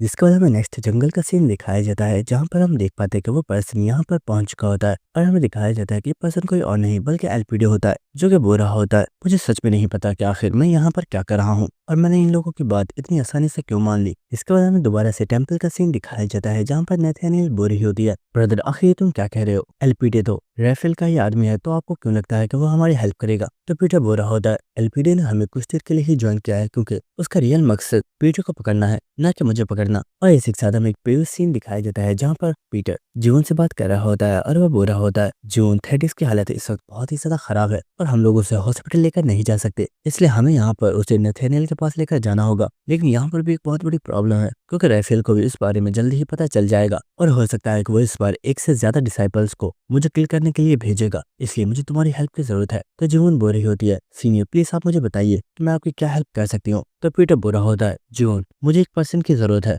जिसे यहाँ पर सिर्फ तुम ही भेज सकती हो। ये बात सुनकर जीवन काफी ज्यादा हैरान होती है और वो बोलती है, सीनियर आखिर आप किस पर्सन के बारे में बात कर रहे हो। तो पीटर बोल रहा होता है, मुझे जिस पर्सन की जरूरत है वो और कोई नहीं बल्कि एलपीडी है और अगर कोई पर्सन उससे कांटेक्ट कर सकता है तो वो सिर्फ तुम ही हो। तो ये बात सुनकर जीवन काफी ज्यादा हैरान होती है और वह एलपीडी के कार्ड को देख रही होती है। और इसी के साथ हमें एलपीडी का सीन दिखाया जाता है, जो कि अपनी और जीवन की कन्वर्सेशन को याद कर रहा होता है, जहाँ पर जीवन उससे बोल रही थी, मैं यहाँ पर जोहान से बात करना चाहती हूँ, जो कि यूरोप का बेस्ट असैसिन है। तो एलपीडी बोलता है, आखिर तुम्हें जोहान से क्यों बात करनी है। तो जीवन बोल रही होती है, हमें हेल्प की जरूरत है और तुम्हें जिस पर्सन की हेल्प करनी है वो और कोई नहीं बल्कि किम है, जिससे तुम एक बार पहले भी फाइट कर चुके हो। तो ये बात सुनकर एलपीडी बोल रहा होता है, मैं तुम्हें एक बात क्लियर कर दूं, मैं तुम्हारी हेल्प करने के लिए नहीं आ रहा, मैं बस वहाँ पर इसलिए आ रहा हूँ क्योंकि किम को मेरे अलावा और कोई भी नहीं मार सकता, क्योंकि उस पर्सन को सिर्फ मैं ही मारूंगा। इसके बाद हमें नेक्स्ट मैथ्यू का सीन दिखाया जाता है, जो कि अपनी स्नाइपर गन के साथ पहाड़ी की चोटी के ऊपर लेटी हुई होती है और वो बोल रही होती है, इस कमरे के अंदर जो पर्सन है वो काफी ज्यादा शार्प है। जैसे ही उसे पता चला कि उनके ऊपर कोई स्नाइपर अटैक कर रहा है, उसने फौरन से लाइट को ऑफ कर दिया। लेकिन क्या इस बेवकूफ को सच में लगता है कि ये मुझसे बच पाएगा? शायद इसे पता नहीं कि मैं इसे अंधेरे में भी बहुत ही आसानी से देख सकती हूँ। लेकिन इस वक्त उसे किसी पर्सन की आवाज आती है और वो सोच रही होती है, आखिर ये पर्सन कौन है और ये यहाँ पर कैसे आया। लेकिन इसी वक्त वो काफी ज्यादा हैरान होती है क्योंकि ये पर्सन कोई और नहीं बल्कि एलपीडी होता है, जिस देखकर वो बोल रही होती है, ब्रदर जॉन आखिर तुम यहाँ पर क्या कर रहे हो? क्या तुम भी हमारे इस मिशन को ज्वाइन कर रहे हो? मुझे लगता है इसकी जरूरत नहीं थी क्योंकि ये मिशन तो मैं अकेली भी कंप्लीट कर सकती थी, तुम्हें फिक्र करने की जरूरत नहीं है। इस बार मैं पीटर को अकेले ही पकड़ कर रहूंगी। और वो दोबारा से निशाना बांधने के लिए बैठ जाती है और इसी के साथ मैथ्यू सोच रही होती है, सर राफेल ने तो हमें इस बारे में कुछ भी नहीं बताया था कि वो यहाँ पर एलपीडी को भी भेज रहे हैं, कहीं ऐसा तो नहीं कि एलपीडी यहाँ पर खुद आ गया है। इसके बाद हम एलपीडी को देखते हैं जिसने राफेल को कॉल मिला दी होती है और राफेल बोरा होता है, एलपीडी तुमने आखिर मुझे अचानक कॉल क्यों की, क्या सब कुछ ठीक है? तो एलपीडी बोरा होता है, मुझे एक मिशन मिला है और राफेल तुम तो जानते ही हो मैं अपने मिशन को लेकर कितना ज्यादा सीरियस रहता हूँ। तो राफेल बोरा होता है, अरे हाँ मैं जानता हूँ, लेकिन तुम इस बारे में मुझे क्यों बता रहे हो? तो एलपीडी बोरा होता है, एक्चुअली मेरा मिशन यहाँ पर मैथ्यू को एलिमिनेट करने का है और मैं इस मिशन से पीछे नहीं हटने वाला। तो मुझे बस तुम्हें ये बताना था कि तुम मैथ्यू के लिए एक डेथ सर्टिफिकेट रेडी करवा लो। इसके बाद हमें नेक्स्ट टेम्पल का सीन दिखाया जाता है जहाँ पर इन्होंने दोबारा से मोमबत्ती जला ली होती है और नथानिएल बोल रही होती है, ब्रदर तुमने दोबारा से कैंडल जला दी है लेकिन वो पर्सन अब भी हमारे ऊपर अटैक कर सकता है। तो पीटर बोरा होता है, फिक्र मत करो, मुझे लगता है वहाँ पर एलपीडी पहुंच चुका है और अब मैथ्यू हमारे ऊपर कोई भी शूट नहीं कर पाएगा। ये बात सुनकर नथानिएल काफी ज्यादा हैरान होती है और वो सोच रही होती है, ब्रदर पीटर ने यहाँ पर पहले ही एक डमी को खड़ा कर दिया था ताकि अगर वो स्नाइपर हमारे ऊपर शूट करता है तो वो सिर्फ इस डमी को ही शूट करे। लेकिन इसी वक्त इन्हें टेम्पल के बाहर से आवाजें सुनाई दे रही होती हैं और जो सुनकर नथानिएल बोल रही होती है, ब्रदर आखिर ये बाहर हो क्या रहा है? मुझे लगता है हमें शायद थेडियस को यहाँ से लेकर निकलना चाहिए। तो पीटर बोलता है, हाँ शायद तुम ठीक कह रही हो, चलो यहाँ से चलते हैं। जिसके बाद हमें दिखाया जाता है कि नथानिएल थेडियस को लेकर इस जगह से भाग रही होती है और वो भागते हुए सोच रही होती है, इससे पहले कि वो लोग यहाँ तक पहुंच जाए हमें जल्दी ही किसी सेफ पॉइंट पर जाना होगा। लेकिन इस वक्त कोई पर्सन नथानिएल से बोलता है, सिस्टर हमारी बहुत टाइम बाद आज मुलाकात हो रही है, क्या तुम ठीक हो? और हमें दिखाया जाता है कि ये पर्सन कोई और नहीं बल्कि जूडस होता है जो कि नथानिएल के बिल्कुल पीछे ही खड़ा होता है और वो बुरा होता है, मैंने तुम्हें काफी ज्यादा मिस किया। और नथानिएल भी जूडस को देखकर काफी ज्यादा हैरान होती है और वह बोल रही होती है, मैंने सोचा था कि हम कभी भी एक दूसरे की शक्ल नहीं देखेंगे लेकिन मुझे यकीन नहीं होता कि हमारी मुलाकात आज इस तरह से हो रही है। तो बस इनका जूडस पूरा होता है, आखिर तुम किस तरह की बात कर रही हो? मैं इतने टाइम बाद तुमसे मिलने के लिए आया हूँ लेकिन तुम यहाँ पर भी मुझसे काफी ज्यादा नाराज हो। चलो अब ये सब चीजें छोड़ो और मुझे बताओ आखिर हमारा ब्रदर पीटर कहाँ पर है? तो वह सुनकर नथानिएल बोल रही होती है, आखिर तुम क्या कह रहे हो? ब्रदर पीटर तो आज तक यहाँ पर आए ही नहीं है और हमारी मुलाकात को बहुत ही ज्यादा टाइम हो चुका है। तो वह सुनकर जूडस पूरा होता है, मैं जानता हूँ तुम मुझे इतनी आसानी से कुछ भी नहीं बताने वाली, इसलिए मुझे दूसरे रास्ते को अपनाना होगा। और इसी वक्त उसने अपने डैगर को निकाल लिया होता है और वह फौरन से नथानिएल के ऊपर अटैक कर देता है और इसी के साथ वो बुरा होता है, तुम भले ही मुझे इस बारे में कुछ भी मत बताओ लेकिन अगर पीटर को तुम्हारी जान प्यारी है तो वो तुम्हें बचाने के लिए जरूर आएगा। और हमें दिखाया जाता है कि यहाँ पर पीटर आ चुका होता है जिसने जूडस के हाथ को पकड़ लिया होता है। लेकिन जूडस यहाँ पर काफी ज्यादा हैरान होता है और वो सोच रहा होता है आखिरी पर्सन है कौन और इसकी ग्रिप इतनी ज्यादा स्ट्रॉन्ग कैसे है। और हमें दिखाया जाता है कि पीटर ने यहाँ पर अपने चेहरे के ऊपर मास्क लगाया हुआ होता है और उसने यहाँ पर मॉन्क के कपड़े पहन लिए होते हैं। और इसी के साथ पीटर सोच रहा होता है, जूडस मुझे बचपन से ही जानता है और अगर उसने मेरी शक्ल देख ली तो वो फौरन पहचान लेगा कि मैं कोई और नहीं बल्कि पीटर हूँ। जिसके बाद जूडस पीटर से बोल रहा होता है, बच्चे आखिर तुम क्या कर रहे हो? क्या तुम्हारी मास्टर ने तुम्हें ये नहीं सिखाया कि जब तुम खुद से बड़ों से मिलते हो तो तुम्हें उन्हें ग्रीट करना चाहिए? लेकिन तुम तो यहाँ पर बहुत ही ज्यादा रूड हो। लेकिन इसी वक्त पीटर नथानिएल से बोलता है, मैम आप यहाँ से जाइए, इस पर्सन को मैं देख लूंगा। तो नथानिएल फौरन से भागती हुई इस जगह से निकल जाती है। इसका जूडस बुरा होता है, तुमने मेरे हाथ को बहुत मजबूती से पकड़ा हुआ है, क्या तुम इसका मतलब जानते हो? और वो यहाँ पर काफी ज्यादा सीरियस होते हुए बोलता है, तुम यहाँ पर मरने वाले हो। जिसके बाद हमें नेक्स्ट माउंटेन का सीन दिखाया जाता है जहाँ पर एलपीडी ने अपने डैगर को निकाल लिया होता है और वो मैथ्यू से बोल रहा होता है, मैथ्यू मैं तुम्हें सिर्फ यहाँ पर यही कहना चाहता हूँ कि सर तुम जिस लड़की के ऊपर एम कर रही हो तुम उसे कोई भी नुकसान नहीं पहुंचाओगी क्योंकि उसे सिर्फ मैं ही मारूंगा। तो ये सुनकर मैथ्यू काफी ज्यादा हैरान होती है और वो बोल रही होती है, ब्रदर मैं समझ चुकी हूँ, तुम पहले पीटर को पकड़ने के लिए गए थे लेकिन तुम इसमें बहुत ही बुरे तरीके से फेल हो गए और शायद इस चीज ने तुम्हारे ईगो को हर्ट कर दिया है। क्या यही रीजन है कि तुम दोबारा इस जगह पर आए हो ताकि तुम पीटर को किल कर सको? लेकिन ब्रदर मैं तुम्हें एक चीज बता दूं। और इसी के साथ वो खड़ी हो रही होती है और वो बोल रही होती है, पीटर को मारने का मिशन इस बार मुझे मिला है और मैं नहीं चाहती कि मेरे मिशन के दरमियान में कोई भी मुझे परेशान करे, इसलिए तुम्हें यहाँ से चले जाना चाहिए। तो ये बात सुनकर एलपीडी बोल रहा होता है, ये बात मैंने पहले भी राफेल को बताई थी कि मेरा और पीटर का कभी भी आमना सामना नहीं हुआ और जिस पर्सन से मैंने फाइट की थी वो पीटर नहीं था बल्कि वो एक यंग लड़का था। ये बात सुनकर मैथ्यू बोल रही होती है, अच्छा ठीक है, मैं तुम्हारी फीलिंग्स समझ गई, तुम काफी ज्यादा शर्मिंदा हो इसलिए तुम झूठ बोल रहे हो, चलो मैं इस बारे में किसी से भी नहीं बोलूंगी, अब तुम यहाँ से चले जाओ। तो एलपीडी बोलता है, मैथ्यू मैं तुम्हें लास्ट वार्निंग दे रहा हूँ, मैं तुम्हें किल करना नहीं चाहता, इसलिए यहाँ से चली जाओ। तो यह सुनकर मैथ्यू एलपीडी को जबान दिखाते हुए बोल रही होती है, अपनी बकवास बंद करो और दफा हो जाओ यहाँ से, मैं पीटर को मारने का क्रेडिट तुम्हें नहीं लेने दूंगी। लेकिन इससे बाद हमें दिखाया जाता है कि एलपीडी ने मैथ्यू के ऊपर एक बहुत ही पावरफुल अटैक कर दिया होता है और इस अटैक की वजह से मैथ्यू काफी ज्यादा दूर हो जाती है। लेकिन वो फौरन से एलपीडी के ऊपर शूट करने वाली होती है, लेकिन उसे यहाँ पर एलपीडी कहीं पर भी नजर नहीं आ रहा होता क्योंकि इस जगह पर काफी ज्यादा अंधेरा होता है और वो सोच रही होती है, शिट इस जगह पर काफी ज्यादा अंधेरा है और इस पर्सन की स्पेशलिटी यही है कि ये अंधेरे में भी बहुत ही क्लियर देख सकता है और मुझे पूरा यकीन है कि इस वक्त ये पर्सन मुझे बहुत ही आराम से देख पा रहा होगा,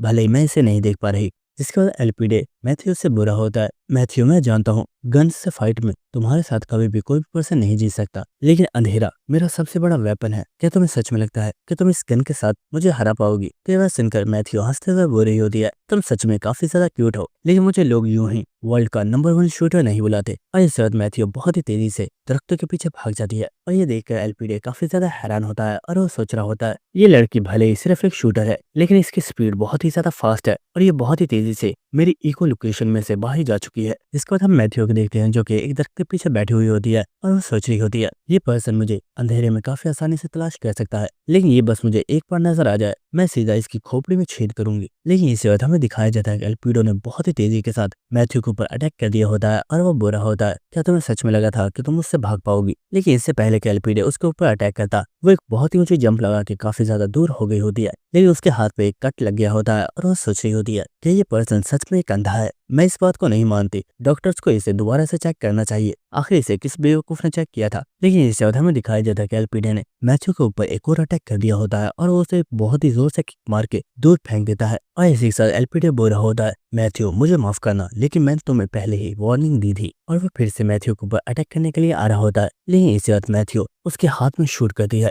और इस चीज की वजह से एलपीडी बहुत ही ज्यादा शॉक हो गया होता है और वो सोच रहा होता है, व्हाट, आखिर इस लड़की ने मुझे अंधेरे में कैसे देखा? शिट, इसका मतलब है कि इसके पास नाइट विजन मौजूद है। और हमें दिखाया जाता है कि मैथ्यू ने यहाँ पर अपने स्नाइपर के ऊपर से अपने नाइट विजन को हटा लिया होता है और इसी के साथ वो हंसते हुए बोल रही होती है, ओए क्यूटी, चलो अब इस गेम को खत्म करते हैं। और इसी के साथ एलपीडी सोच रहा होता है, जब मैं मैथ्यू के ऊपर अटैक करने के लिए आया था तो वो बहुत ही तेजी से जंप लगाकर मुझसे दूर हुई थी, लेकिन उस साइड पर इसकी गन मौजूद थी और इसने बहुत तेजी से अपनी गन के ऊपर से इस नाइट विजन को हटा लिया। और इससे बाद हम देखते हैं कि मैथ्यू एलपीडी के ऊपर बुलेट्स को शूट करना स्टार्ट कर देती है, लेकिन एलपीडी बहुत ही तेजी से इन बुलेट्स को डॉच कर रहा होता है और वो बहुत तेजी से दरख्तों के पीछे हो जाता है। और इसी के साथ एलपीडी सोच रहा होता है, मैं जानता था मैथ्यू क्योंकि एक बहुत ही शार्प शूटर है तो इससे फाइट करना इतना भी ज्यादा आसान नहीं होने वाला। और इसी के साथ मैथ्यू बोल रही होती है, ब्रदर जोहान, मैं जानती हूँ तुम एक डिसाइपल हो, लेकिन क्या सच में तुम ये बात भूल गए थे कि मैं भी एक डिसाइपल हूँ? और क्या सच में तुम्हें ये लगा था कि मुझे मारना बहुत ही ज्यादा आसान होगा इसलिए तुम मुझे किल करने के लिए यहाँ पर आ गए? तुम तो सच में बहुत ही बड़े इडियट हो। चलो मैं तुम्हें वार्निंग दे रही हूँ, मेरे सामने आ जाओ। अगर तुम एक अच्छे बच्चे की तरह मेरे सामने आ जाते हो तो मैं सिर्फ तुम्हारे सर में 2 गोलियां मारूंगी, लेकिन अगर मैंने तुम्हें फाइंड किया तो मैं अपनी सारी की सारी गोलियों को तुम्हारी बॉडी में उतार दूंगी। तो ये बात सुनकर एलपीडी बोल रहा होता है,